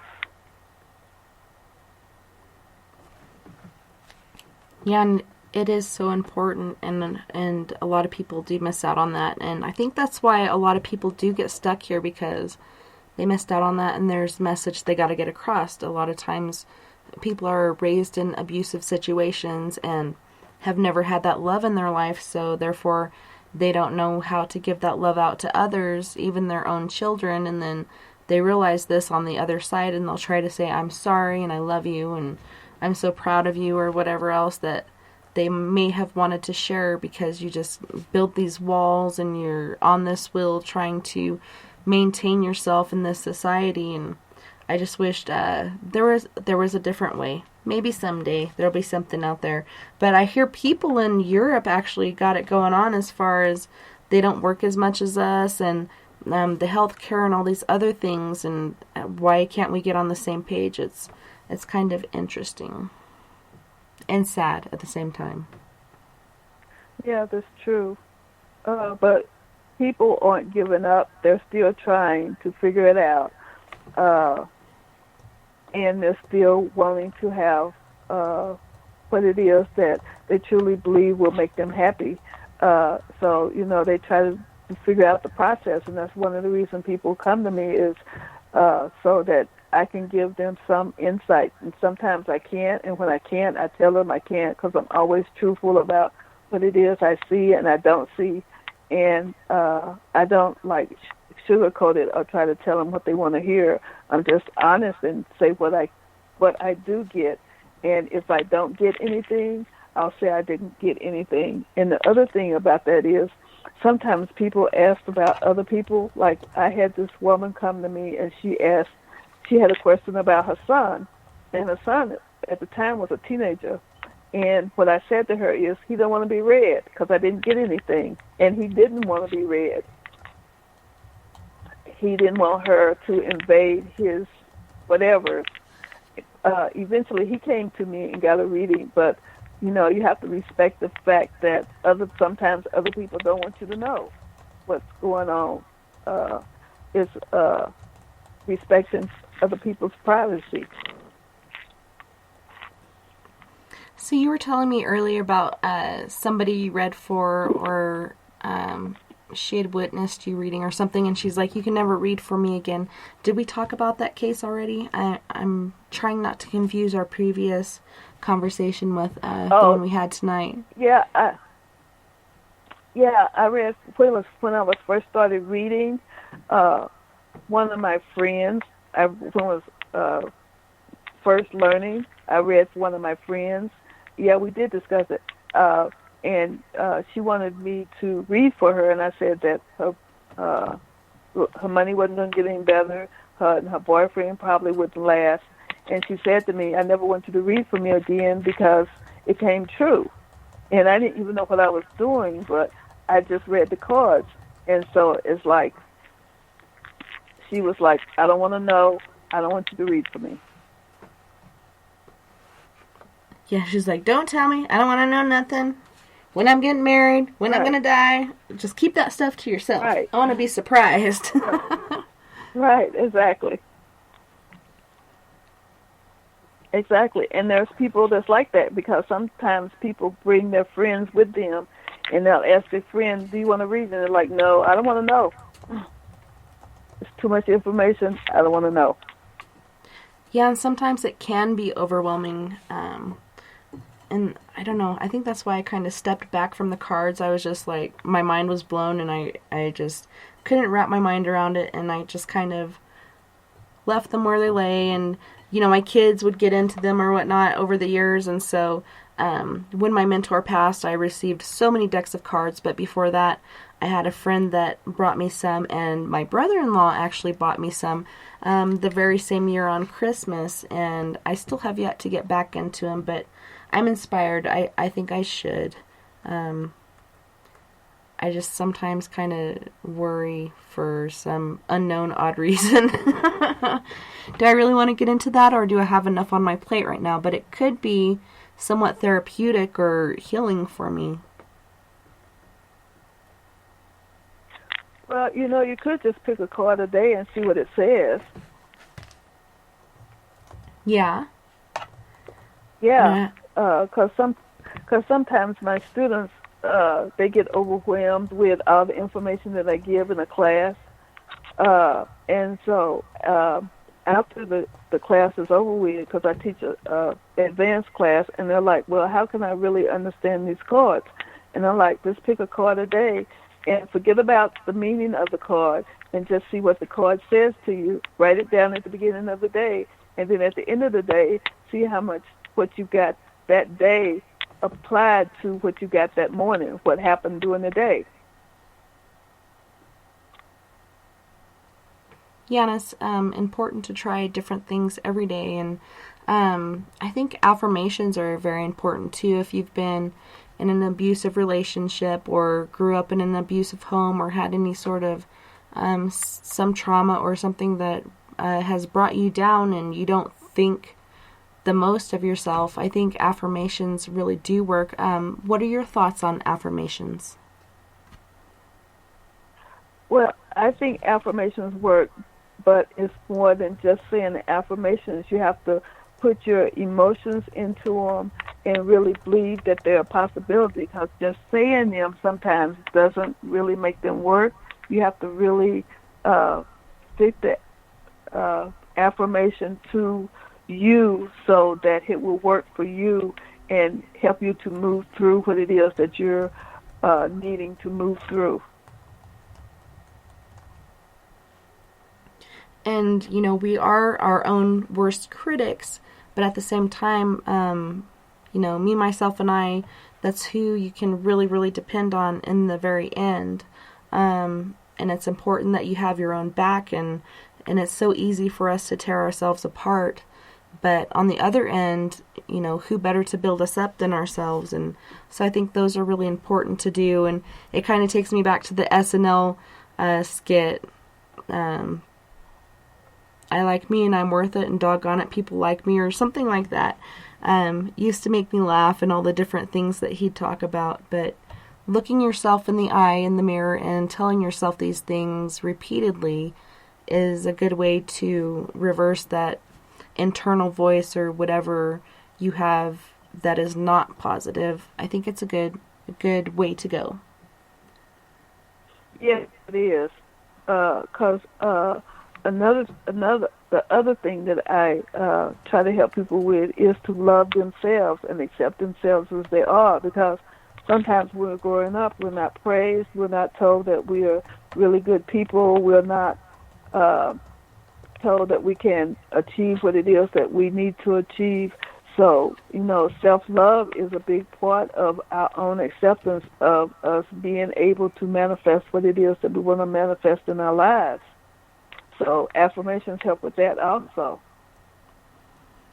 Yeah, and I actually had the experience when I was in boot camp, and everybody, when I told them I was going into the Marine Corps, looked at me like I was the weirdest person on earth, and why would I sign up for something like that? Because it's known as the hardest branch to go into, and I was in an abusive relationship, and I felt like being that they tear you down and build you back up, I'm already tore down to a certain extent, and just going in here and having them tear me down the rest of the way and then building me up would be best. And it was actually the best decision I had ever made up to that point. So it really did help me. Like I always said, I'd never join the military, and every time I've said never, it ends up happening.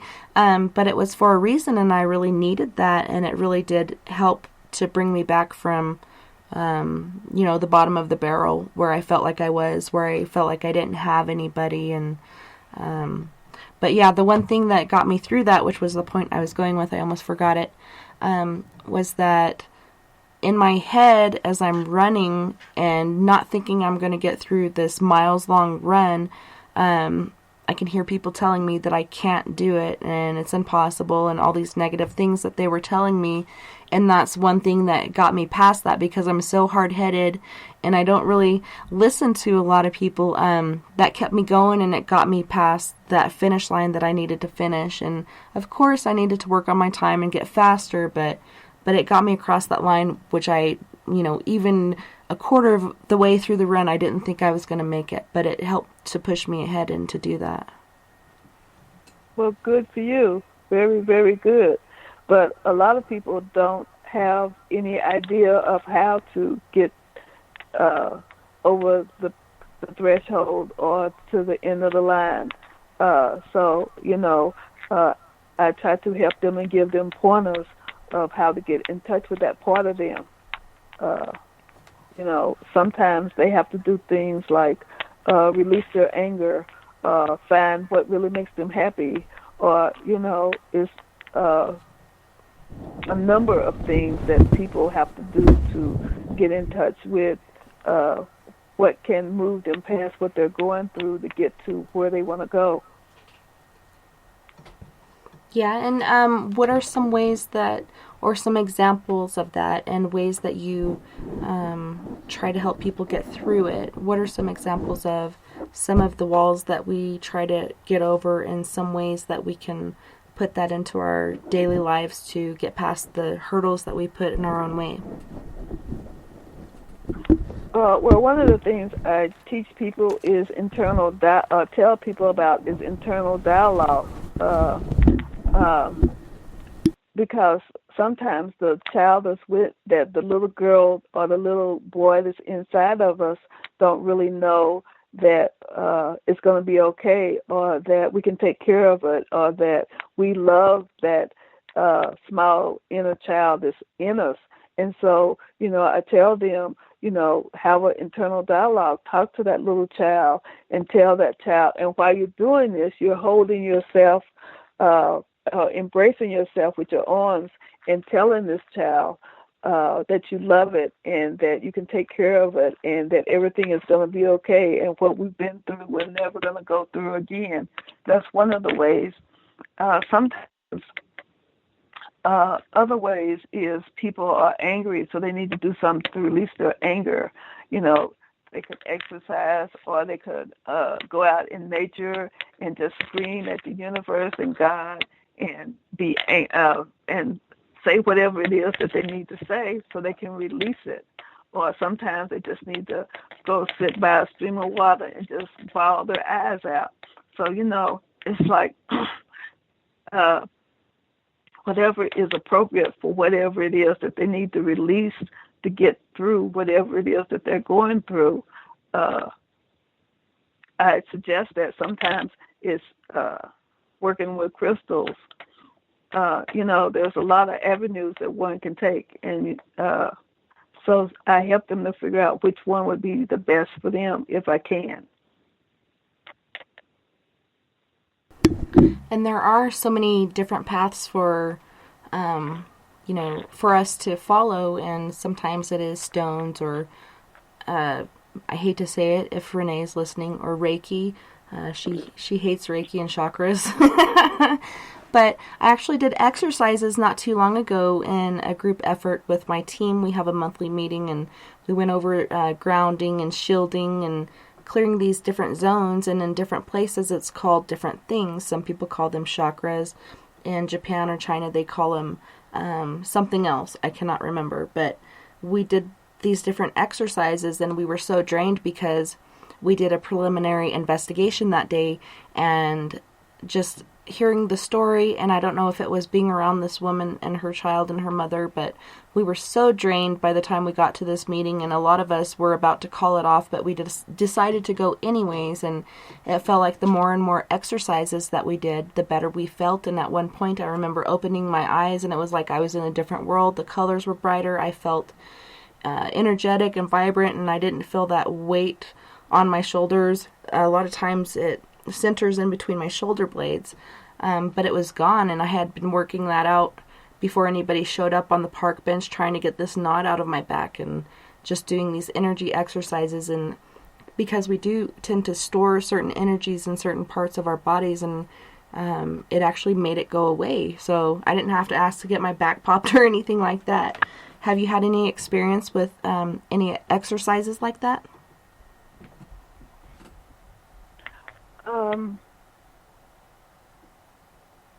Yes, actually, I used to do high impact aerobics, and so it's like when energy got stuck, it's like doing those exercises, it would relieve whatever it was that was holding in my body.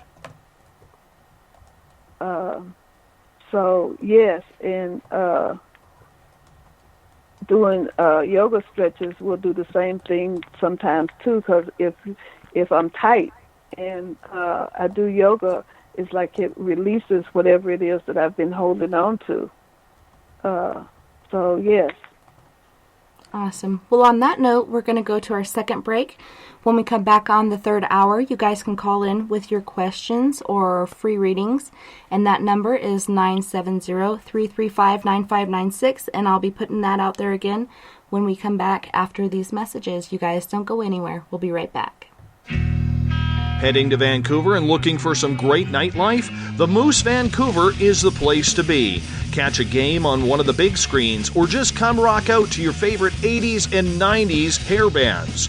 Great food starting at $6.95. The Moose Vancouver is open until 2 a.m. nightly. It's easy to find near the corner of Nelson and Granville. The Moose Vancouver is the official rocking bar of Spaced Out Radio. Find your escape where time has no limits.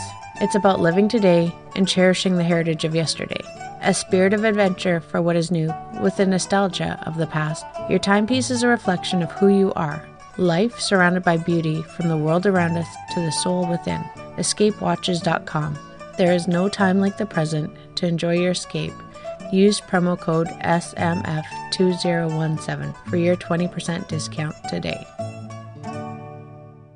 Coming September 28th to the 30th, it's our first annual Caribou Paracon, put on by Spaced Out Radio and the Canadian Society of Questers. 3 days of paranormal, supernatural, and spiritual knowledge in the beautiful 108 Mile Ranch, British Columbia. Tickets are $150 Canadian for the event, being held at the Spruce Hills Resort and Spa. Come watch our featured speaker, Grant Cameron, along with Lorian Fenton, David Weatherly, Ross Allison, and more. The Caribou Paracon, celebrating everything paranormal. Are you tired of being blocked, shadow banned, or placed in jail for simply posting your thoughts on social media? Social Media Freedom can take care of that for you. Social Media Freedom is the newest and one of the best free new apps that allows you the freedom to post what you want when you want. It takes seconds to download from your app store. Come join the tribe at Social Media Freedom. It's time to set yourself free. Are you intrigued by Paranormal Talk Radio? You'll love the new Paranormal Radio app from TalkStream Live. You'll find a great selection of talk shows covering UFOs, ghosts, strange phenomena, and much more. Download the Paranormal Radio app now and start listening to the very best in paranormal talk entertainment, including the network you're listening to right now, the Paranormal Radio app, free in Google Play and the iOS App Store. We're bringing scientific thought to the paranormal. Hi there, this is Spaced Out Radio scientist Chris Cogswell. Join me, Chris Zuger, and Dave Scott the second Wednesday of every month, where we break down the who from the woo when it comes to everything paranormal. We'll investigate and try to bring sensible answers to those straight and sometimes outlandish questions people have. Hey, not everything has an answer, but we'll do our best. Listen in to Reality Paranormal only on Spaced Out Radio. Visit purpleplates.com today. For over 40 years, the Purple Energy Plates have been delivering amazing results for their many customers. Inspired by the great genius Nikola Tesla, the harmony, healing, and energetic effects of the plates have proven over and over to be beneficial and often miraculous to thousands of customers. Check their site for daily specials and choose from their many energy products. You won't be sorry. Visit them today at purpleplates.com. When it comes to the news, we look for the stories that the mainstream won't cover. Welcome to Spaced Out Radio's The Encounter. This is News Director Everett Thiemer. The Encounter is about the weird and strange stories that occur daily, and we scour the world looking to bring them to you. You can hear me with Dave Scott every Monday through Friday in our Encounter news segment. Read us online at spacedoutradio.com or check us out and give our Facebook page a like at SOR The Encounter. So come give The Encounter a read. Are you an experiencer? Have you had run-ins with strange creatures you can't explain? ETs, Dogman, Bigfoot, werewolves? They're enough to scare the daylights out of anyone. Hi there, I'm Butch Witkowski from your Four Cop. And on the last Monday of every month, you can listen to me and the host, Dave Scott, talk about the weird and the strange being reported on Spaced Out Radio. I'm going to bring my investigations and sources, you bring your experiences, and we'll figure out the rest together. Strange Days on Spaced Out Radio. Come tune us in at spacedoutradio.com. You hear footsteps in the empty room above you. Don't be afraid of the things that go bump in the night. Reach for Spirit Storybox, the iPhone app the Huffington Post UK called the only ghost hunting app you will ever need. Spirit Storybox. The spirits are telling their stories. Are you listening? Are you interested in advertising on Spaced Out Radio? Head to our website at spacedoutradio.com and click on our advertising tab. There, you will find an assortment of ways you can get your product out there with us, from radio commercials to banners and social media. Have a product you like our hosts to endorse? We can do that too.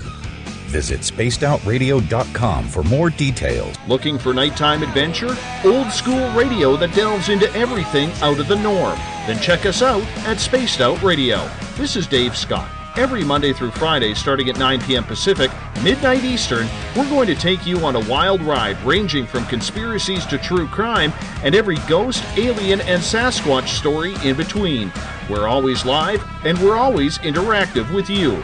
So join us at spacedoutradio.com, where together, we own the night.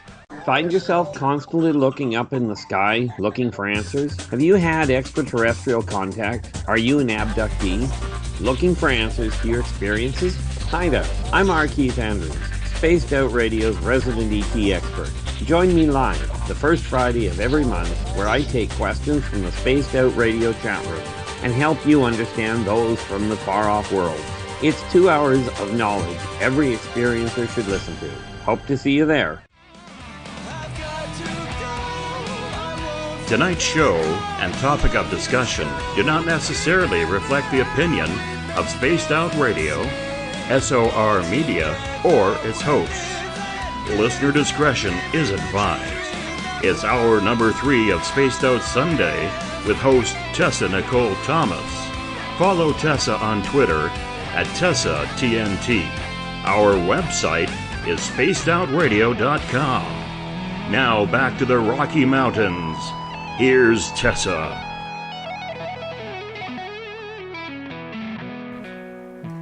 Hey guys, welcome back, and it's so great to have you in this third hour where we're doing live readings. And if you don't have the number, I'll say it again, and then I'll put it again in the chat room. It's 970-335-9596. And we have Ixchel on. We have a caller from area code 303. Who are we talking to? Hold on one sec. We have a caller from area code 303. Who are we talking to? Hi, Dina. How are you doing? Good. So great to have you on tonight. So did you have a question for Ixchel?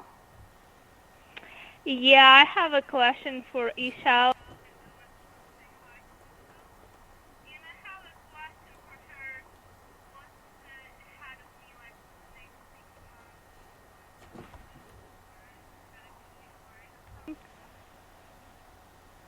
Hi, Dina.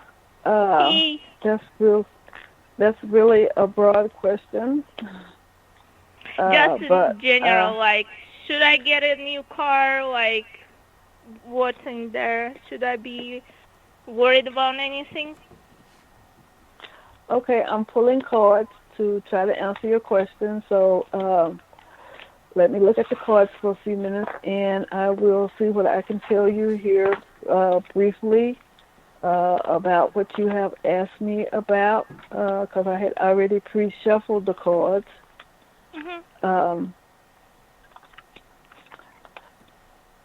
Well, it looks like you're going to be going through a positive cycle. There's going to be some old endings, some new beginnings, but you have to let go of some of the things that's been happening to you in the past. But it looks like that you're going to have the knowledge to receive money for what it is that you need, and you're going to be happy about it. So if you truly want a new car, you will receive one. It's I don't know how soon though. Let me see if I can tell you how soon. I'm laying out some more cards. Probably within the next 3 months, you could possibly have what it is that you want as far as a car. But it doesn't look like anything bad is going to happen. It looks like that things are going to be good for you because this shows a very positive cycle for you. All right. And Okay. can you say a little bit more, like, financially stuff? Like, am I going to be well set financially? Financially, yeah, you are going to be financially okay, but you're going to have to create your financial stability. It's not going to just come with ease and grace. You're going to have to be positive about it, because sometimes you get too uptight about money, and you let fear interfere with that. And it shows by spring, whatever you truly want to have as far as finances, you can have that, but you're going to have to relax a little bit. Because sometimes you let your thinking process get in the way. Yeah, I do. True that. All right, so I'm going to wait for, spring, and we'll see what happens. Thank you very much. Thanks You're so welcome. much, Dina. You have a great night. You too. Thank you very much. Bye-bye. Right. Bye-bye. Bye-bye. Awesome. Well, we have a question here from the SOR Space Travelers chat room, and it's from Jade Art, and she was wondering what you can pick up regarding her health, moving, and travel, in particular, the best path regarding health and moving, and whatever you picked up. Thank you so much, she says. And her name is Jade Art. Jade Art. Okay, well, I'm shuffling the cards because I'm getting rid of the energy of who I just talked to. And I'll see what I can pick up for her. Now I'm spreading the cards out, and I am picking cards. I'm going to pick 10 cards for her. Let's see if I can get some information on that. 1, 2, 3, 4, 5, 6, 7, 8, 9, 10. And then I'll lay the cards out in a layout so I can see what it is I need to tell her.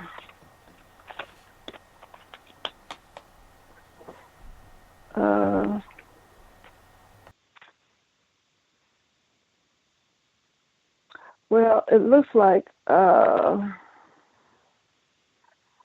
she needs to have patience about what it is that she's trying to achieve in her life.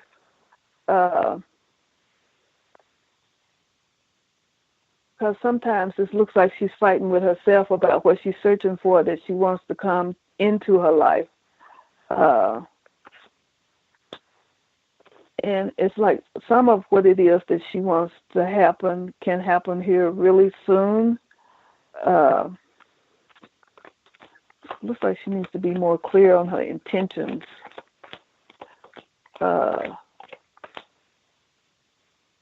Because she has the power to manifest what it is that she wants to manifest, but it looks like she doesn't have enough faith to do it. And if she works on her true hopes and dreams, whatever they are, they can fall into place. But I don't see anything terrible happening to her. It looks like that if she stays focused, things will fall into place.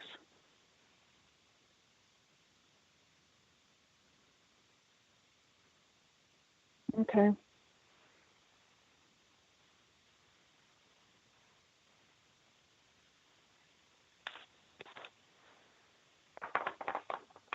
Well, right now I'm using a deck by Barbara Moore that's called Easy Tarot to Read.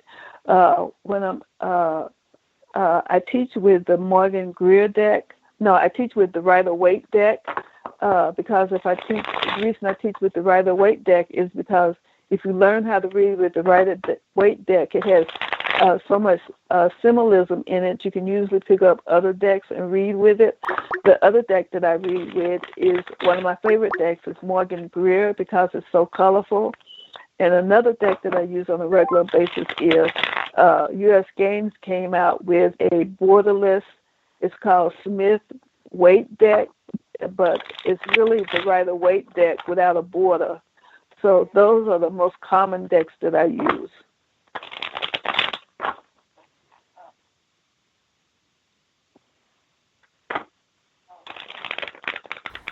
I'm sorry, we have another caller, area code 970. Who are we talking to? This is Gayleen. Hey, Gayleen, how's it going? Oh, just getting done with a night of game time with friends. Awesome. So I hope you're having a good Labor Day weekend. Looks like it. So my question is completely off of other questions that have come up recently that possibly could be answered here with basic almost yes or no's. I'm trying to follow my Native American ancestry, and I just feel pushed that there is something necessary to be found out for a greater good through DNA. And I'm hoping that it's not just a curious hobby, that there is something truly to be gained here.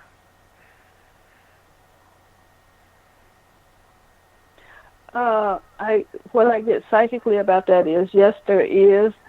There's a part of you that's really connected to that part of your heritage, and it feels like if you pursue it, you'll have a better understanding of who you are and some of your natural gifts that was given to you by your heritage. Okay. So then, is there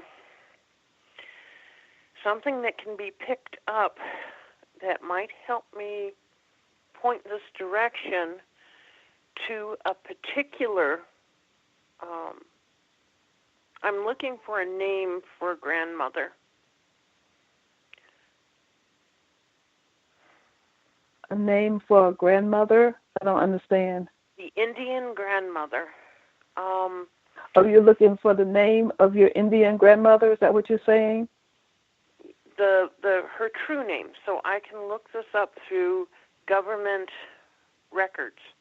I am having so much difficulty with this because they weren't written down because it was something to be shameful of at the time.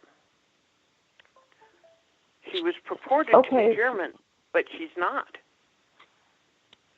Okay. What I get for that, if you go into ceremony, because the more you get into your in the heritage, you're going to start going to ceremonies like sweat lodges and other ceremonies that they have. And in the process of doing that, you will have conversation with the medicine man, and it will come to the medicine man exactly what her name was. So it's going to be a process that you can go through right away and get the information that you're seeking. So the DNA will match up with the tactile information I can gain in the future. There is good purpose for this, then. Yes, ma'am. Okay. Secondary, does it look to be my best interest to stay in the physical location where I am living right now? Or might that change? Well, I'm pulling cards for that, and it looks like you would be happier someplace else, but you need to take your time to find the right place, because the next place you go to is like you want to stay there indefinitely. So don't be in a rush to find another place, but it would probably be best for you to move, yes. Okay. And anything else freelance you might want to throw in there for me? You just need to know that you're on the right path to achieve what it is that you want to achieve, and connect to your higher self, or your whatever it is you believe in is that higher self for guidance, and it will assist you in going forward to what it is you need to do. Thank you very much. You've been very helpful. You're welcome. Thanks so much for calling in, Galen. It was so nice to hear from you, and I'm so glad that Ixchel was able to help you out. All right. Continue forward. I'm so glad that she's out there to help guide others. Thank you. Awesome. Thank you so much, and have a great rest of your Labor Day weekend. Okay. Bye-bye. Bye-bye. Bye-bye. We have a couple more callers if you want to clear out your cards. But before that, we have a question in the chat room from Susan, and she's wondering if she will ever find her birth family.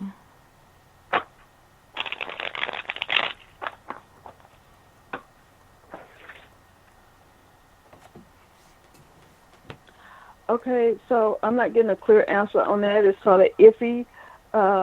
It feels like it's a possibility, but then at the same time, it would be best for her to do a DNA search that would help direct it as more of a possibility, but I'm not getting a solid answer on that. So the best route for her would be to do a DNA test, and I agree with that. Recently, my husband just found out that he had an older sister from one of the trysts that his dad had playing in the military band for captains and such. And she found him by doing a DNA test, and she actually offered to pay for his, and their percentage was so high it was like a 98% match. And so it's amazing, being that they had a different mother, how much DNA that they actually shared. But DNA will most likely, I agree with you, Ixchel, guide her in the right direction. Yes, that's what I got, was DNA, yeah. Awesome. Well, going back to our Skype caller from 780 area code, who are we talking to? Amanda? Amanda, hey, how's it going? I don't know. Can you hear me? I think you might need to roll up your windows or something. It's really loud. Can you hear us?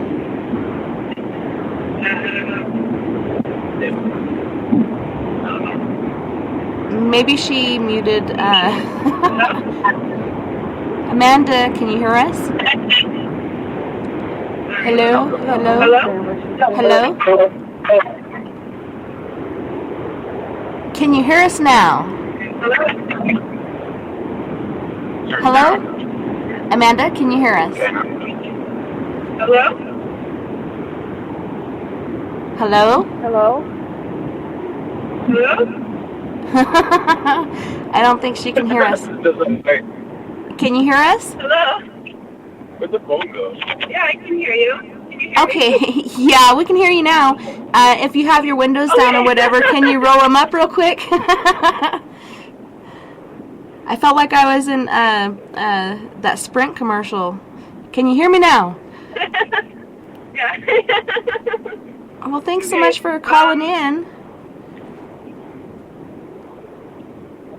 Really hard to hear. You're really breaking up. Sorry, what was that? Thanks so much for calling in. What was your question for Ixchel? Okay, so, I don't know. I just don't know if I've been on, like, the right path journeying through life lately. So the question is she on the right path? Yes. Okay, so I'm pulling some cards, and what I see is that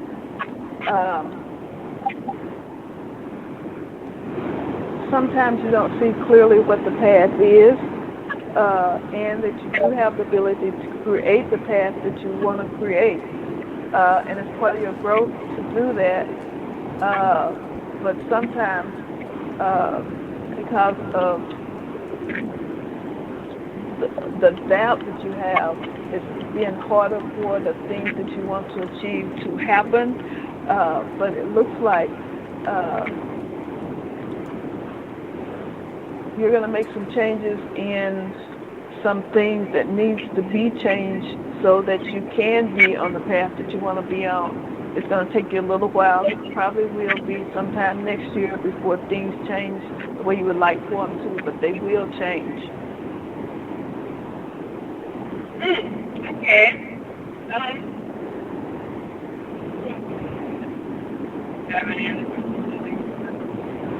Okay. Thank you. Well, thank you so much Any for more calling questions? in. Yeah, did you have anything else? I don't think so. I don't think so. Awesome. Well, Okay, thanks so thank much you. for calling in, Amanda. It was so great to hear from you. Thank you. Hi, guys. Hey, who's that? Craig. Hey, Craig. How's it going?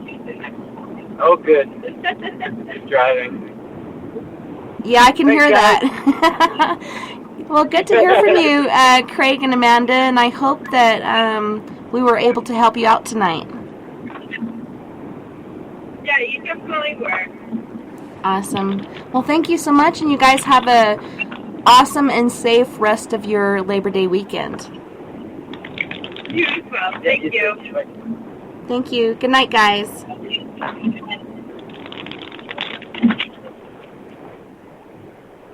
Okay.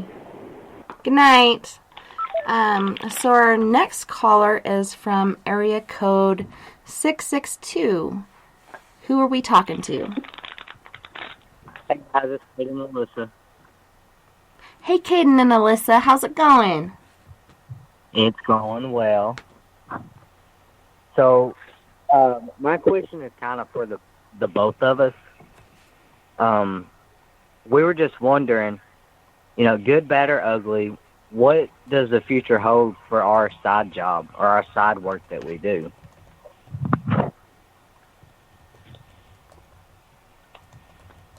What kind of side work is it? What do you do? We work within the paranormal.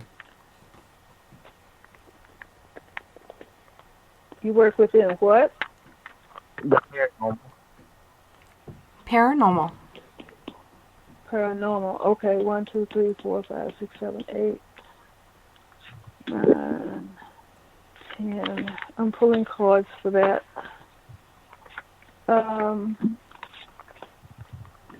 And what I get is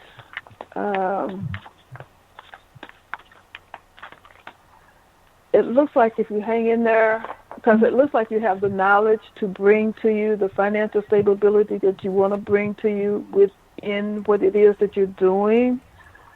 You got to not worry about if you're going to make money about it or not. It's like you do have passion for it, but sometimes you get uptight about when things are going to start rolling in when you would like for them to. And if you can get out of your head about it, just keep on doing it, keep on showing up. It's going to bring you what it is that you want because you really do enjoy it. And you will see more people interested in it after the first of the year. And by summer, it will pick up. By next summer, it will pick up more the way you would like for it to. But you're going to have to be patient with the process. Okay. I have one more question if we have time. Okay. Am I where I should be job-wise? I just took on a new job, and I'm not sure if it's where I need to be or not.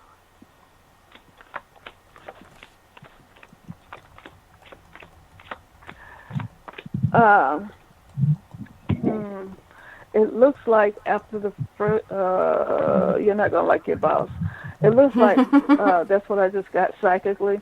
It looks like you'll stay there till after the first of the year, and after the first of the year, you're going to find something else. Okay. All right. Well, thank you so very much. You're welcome. And thanks for calling in, Caden and Alyssa. It was so great to hear from you guys, and hopefully you guys can come in for the Skype after party. It'd be great to have you on board. I'm actually awake for this one. Woohoo! No catnaps for you. You better just stay up and endure it. All right, we'll talk to y'all soon. All right, you guys have a good night. Okay, so we have a question here while you're clearing out your cards. Greg from Scotland, and he's wondering, do you think that he will be able to buy a house in the next year or two? And he says, thanks in advance. I get 3 years. He'll be able to buy a house in 3 years. It's going to take him longer than he would like, but he will be able to purchase it. He's just going to, because it feels like at some point the housing market is going to start going down, and he'll be able to afford what it is that he truly wants to afford, but it's going to take longer than he would like. I got 3 years instantly. And yeah, it does seem like a while, but that'll actually go by very, very quickly. Before you know it, you'll be owning your own house. 3 years is really not that much time at all. It kind of looks like it from here, but it flies by so fast. It's just crazy.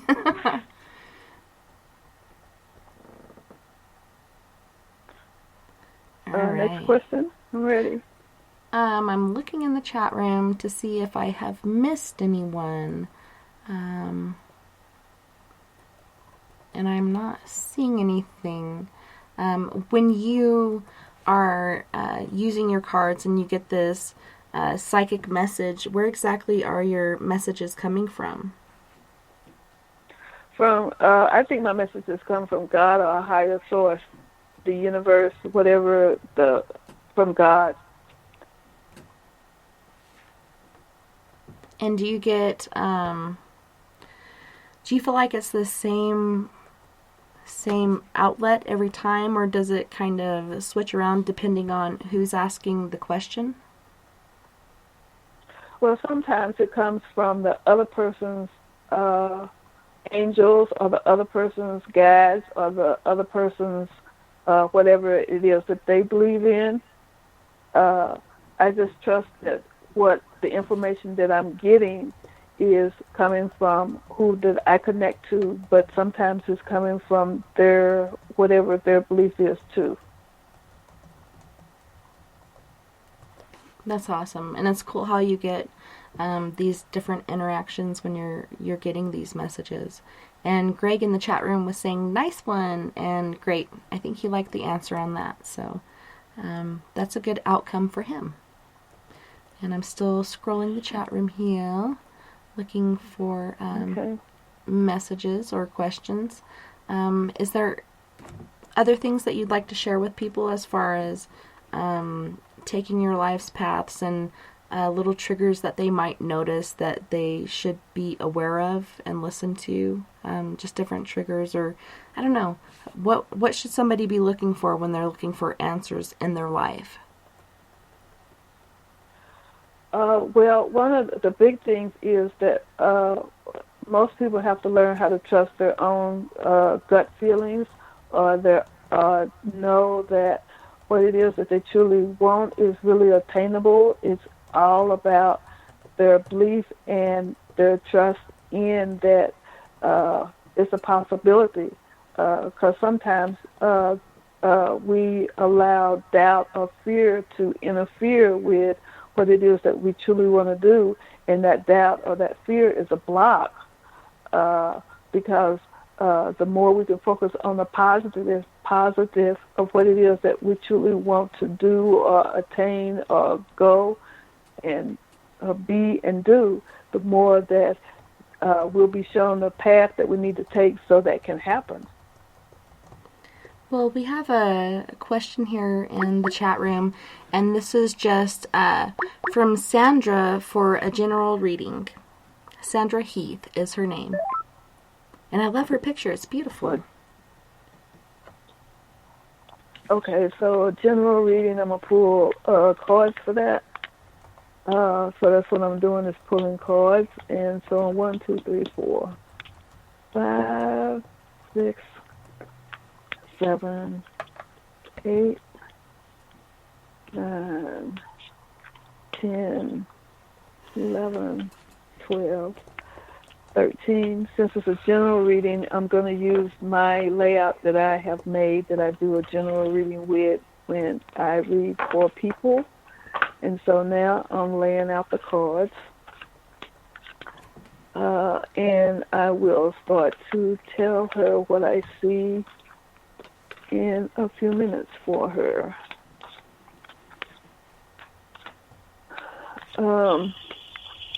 Well, in general, what I see is when I look at these cards is she's going to have to stop sacrificing herself for her job. She needs to find a job that she's really happy with.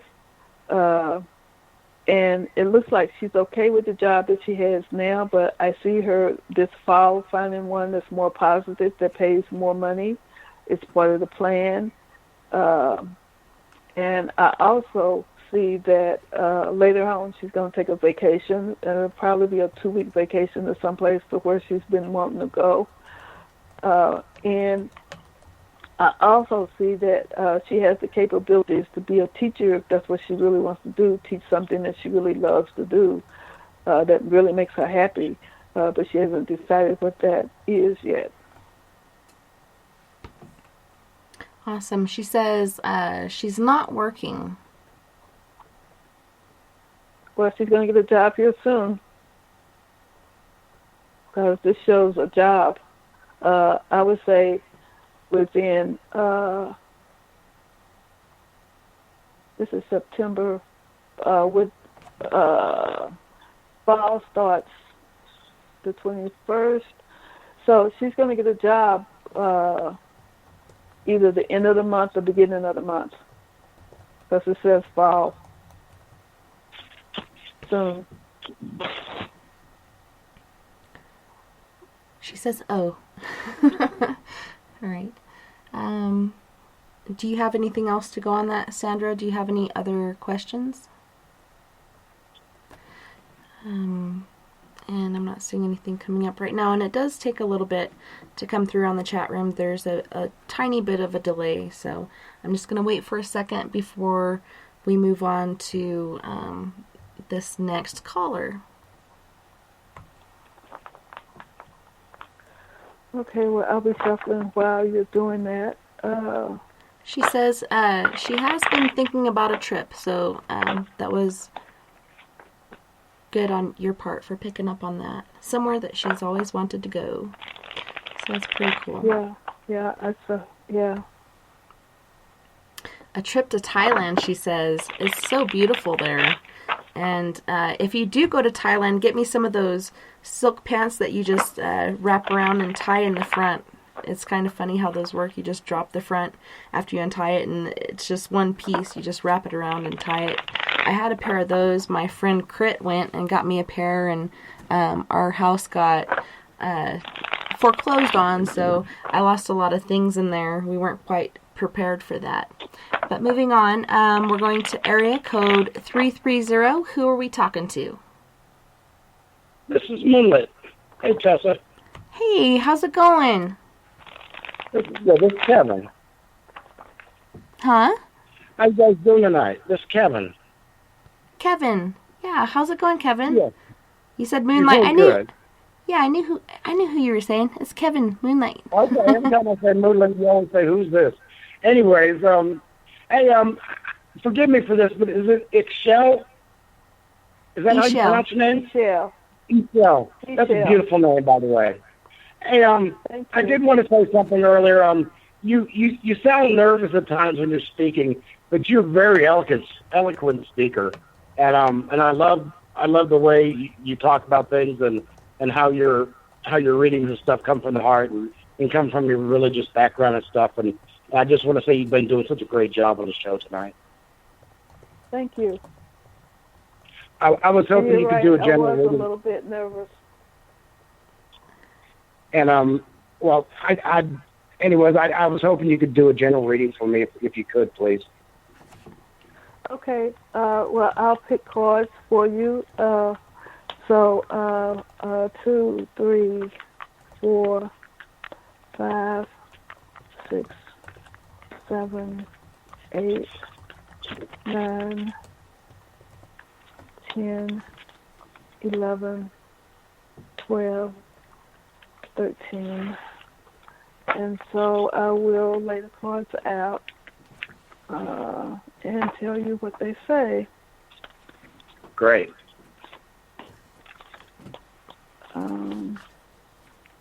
You sound great tonight, Tessa.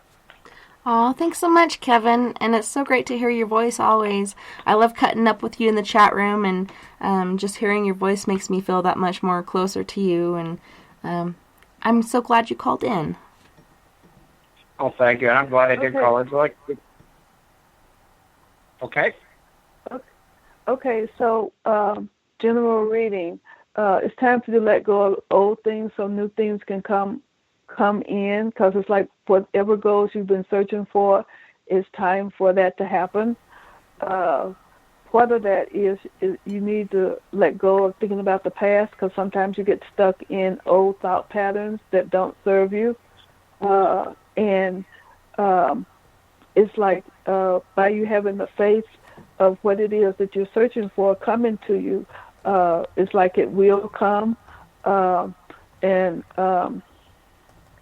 it's like whatever job it is that you're doing, you can stay there for as long as you want to, but I see that there's going to be a positive change for something else if you want it to come sometime next year.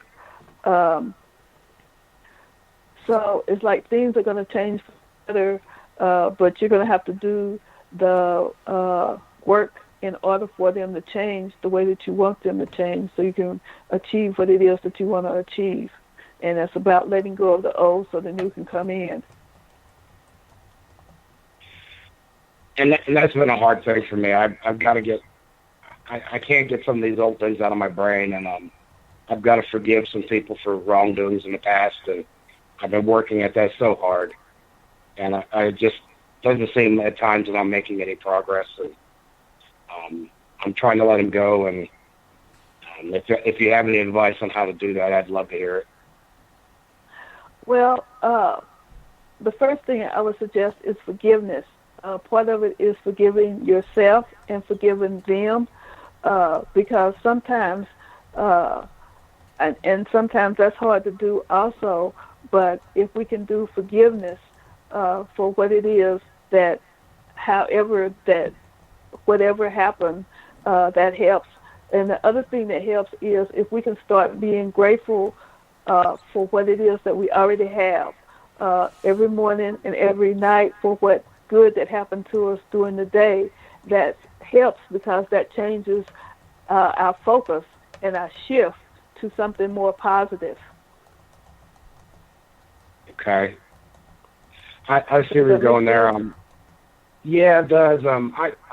I've tried so much for years now to forgive them, and I've tried, and that part about forgiving myself is something that I've just touched on in the last few months, and I've tried to forgive myself for allowing everything to happen to me, and but the thing that I think you're saying right there that's really hitting home is I should be grateful for what I do have and for just being alive and for being able to experience life the way I have it now.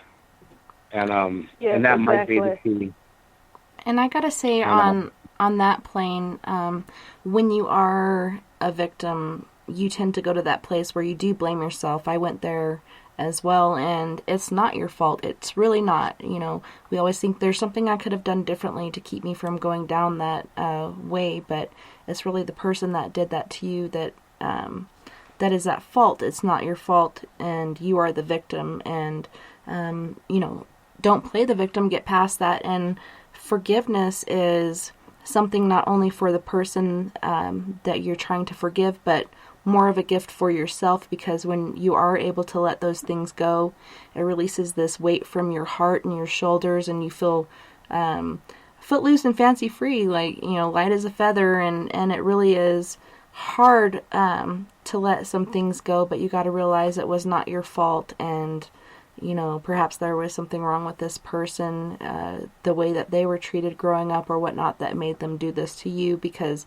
abuse does tend to repeat itself. And so just know it wasn't your fault, and forgiveness is out there. I've been able to do that with the person that killed my mom and people that have assaulted me and stuff, and it really is a freeing experience. So I hope you get there and you're able to let that weight go and be free from that, because once you get on the other side of that, so many things come so easily to you, and I'm gonna put love and light out there to you on that, and pray that everything comes out good on the other side.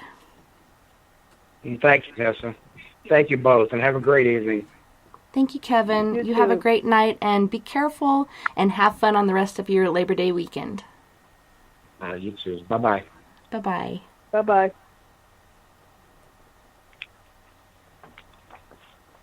Yeah, so good. So good to hear from people in the chat room, and we've actually had a few people calling in that I didn't recognize from before.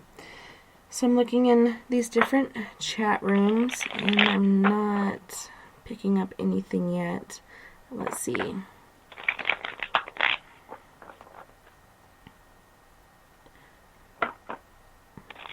So well, I'm shuffling cards and getting ready for the next one while you're doing that. All right.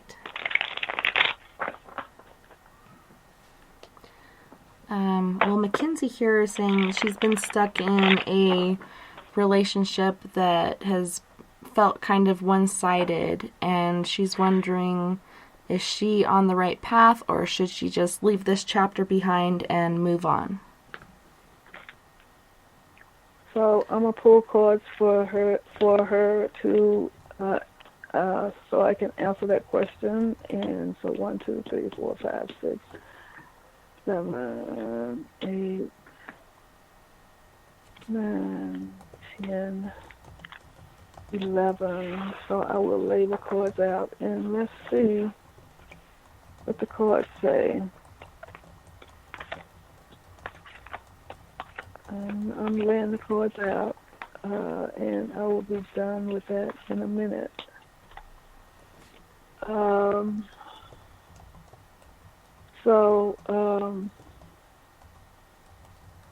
It looks like in the relationship that she's in, she's learned a lot of lessons, and she's tried to have faith about everything is going to be okay. And now it's like she's feeling uptight, defensive, and she knows that she needs to make some choices because it's like her happiness and joy that she wants to be there is not there.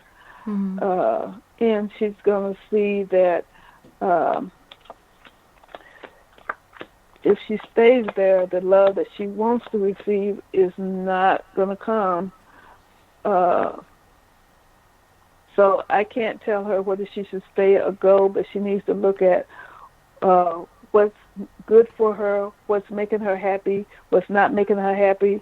And if there's more things that's not making her happy, that's an indication that it's time for her not to be there, because her happiness and joy is what's important. And if she stays in a relationship that's not happy for her, it's going to eventually start making her sick. Yeah, I agree that negativity is so toxic, and it manifests itself in different ways, and illnesses are a key point of that. And she's saying, thank you so much. All right. If you want to go ahead and clear your cards, we got another question from the chat room. Okay, I will do that.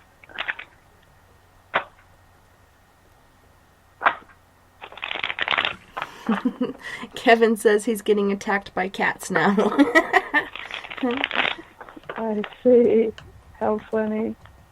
I have a psycho kitty in my house. I call her Psycho Pussy, and she is obsessed with me, and I'll pet her, and she'll still bite me and scratch me, and it's like, man, come on, calm down. I'm giving you love. Calm yourself. Okay, so I'm ready. Okay, so Shar is asking, let me scroll down here really quick because everybody's putting comments in. Shar Naughton would like a relationship reading.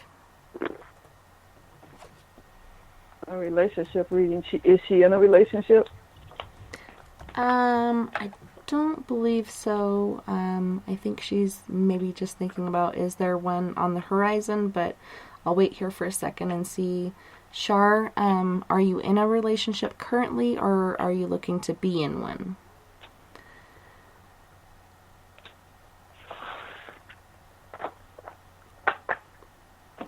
And we do have that slight delay.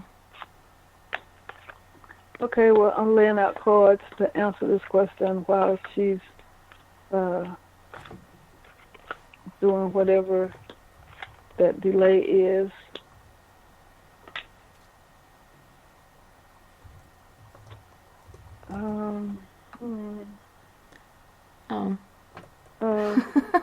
She says, I don't know.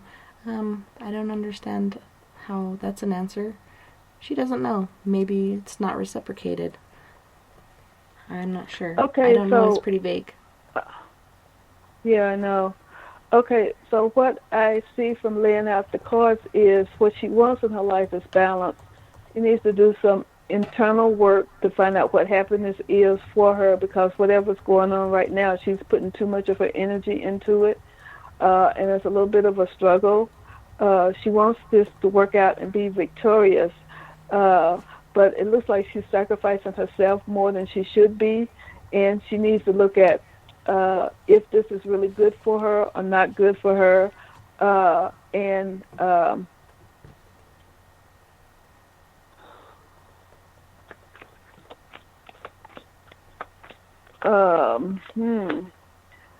she will know, I would say, in the next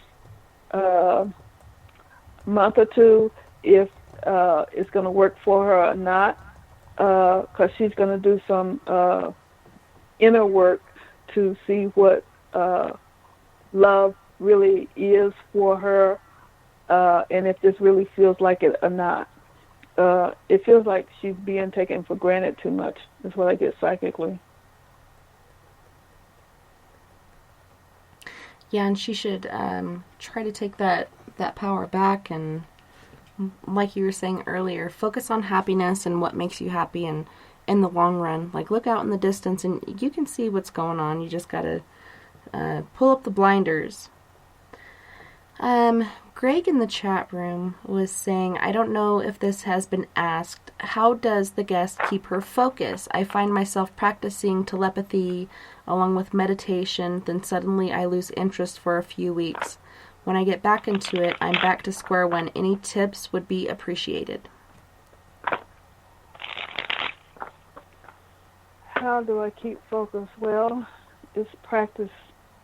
How I stay focused is I make sure that I have a regular routine of what it is that I need to do so that I can stay focused on what it is I need to do. So I make sure that at least 5 days out of 7 that I'm meditating every morning and every night. And sometimes that meditation is not as long as I would like for it to be. Generally, I like for it to be 20 minutes a day.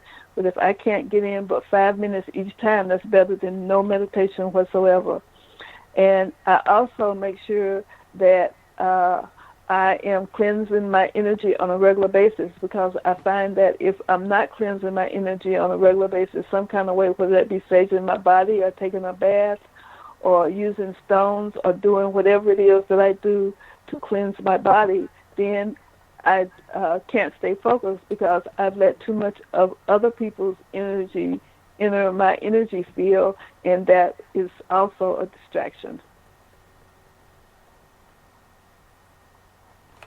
Awesome. So those are some of the things that I do. That's some good advice, I must say.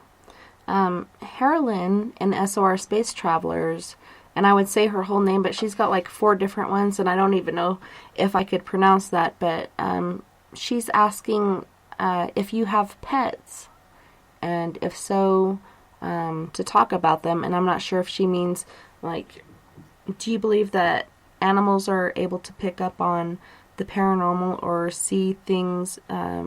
They say that dogs have infrared vision, and I know cats have been known to be protectors from basically the beginning of time.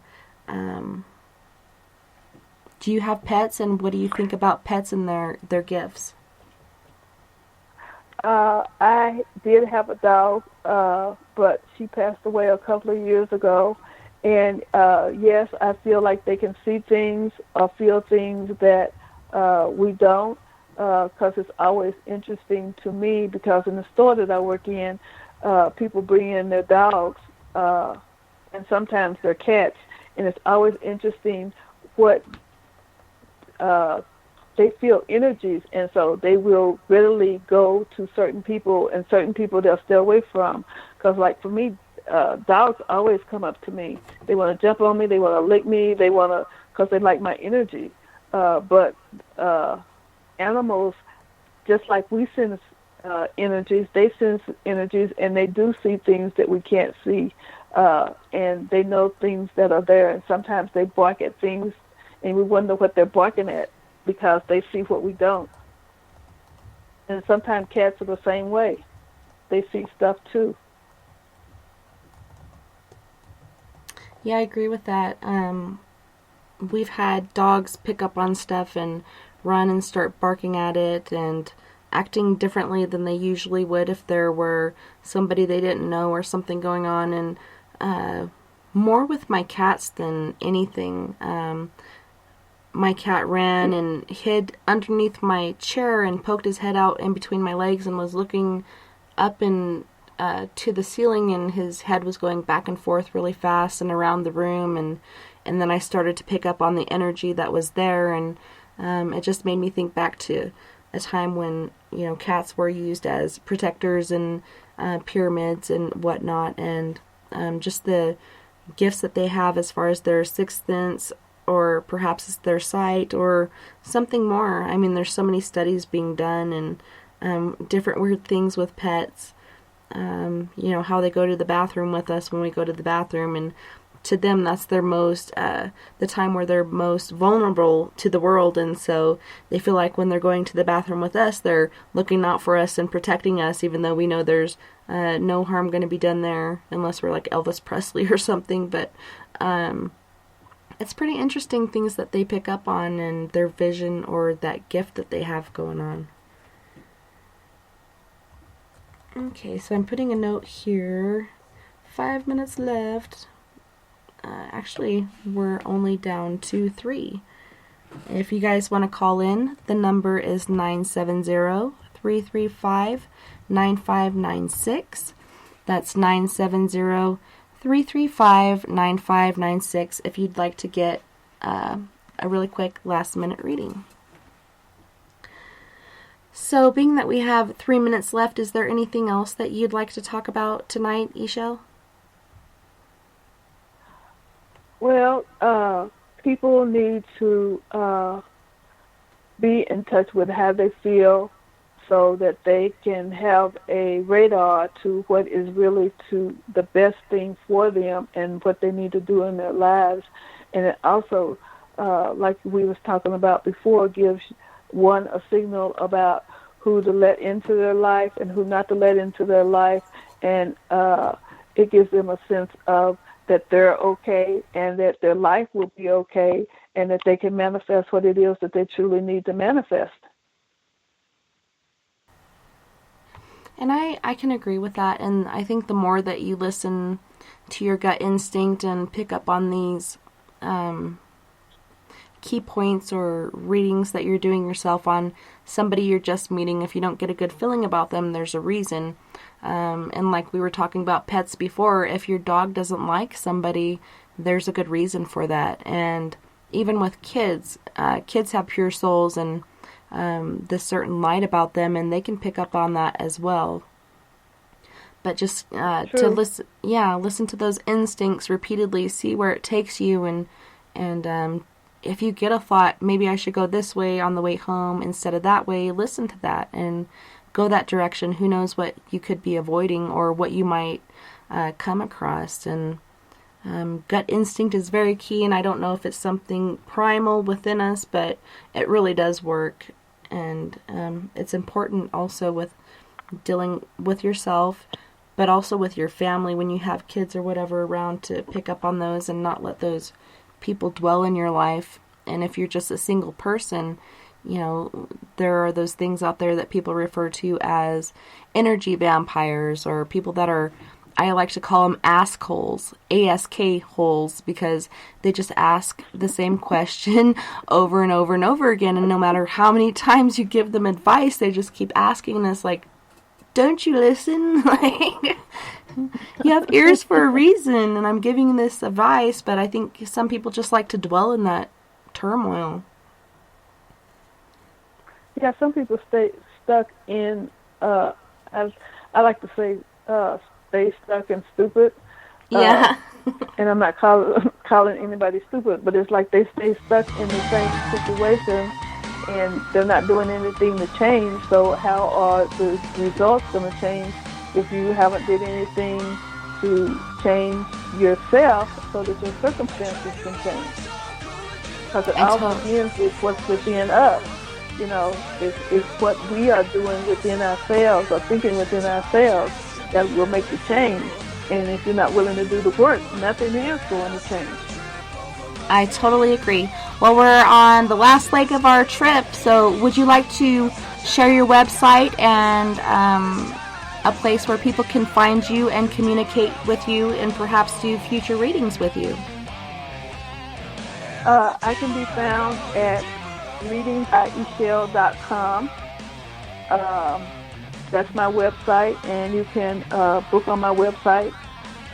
And if you're in Denver, you can come see me at Herbs and Nods, which is on Race. It's at 2015 East Colfax. I'm there on Thursday, Friday, and Saturday from 1 to 6 each day. Awesome. Well, and thanks. Go ahead. I'm sorry. And I also teach tarot classes. And I'm available for that also. Awesome. Well, thanks again so much, Ixchel, for coming out. It was so wonderful having you on the show tonight. Thank you. It was a joy for me, and I thank you.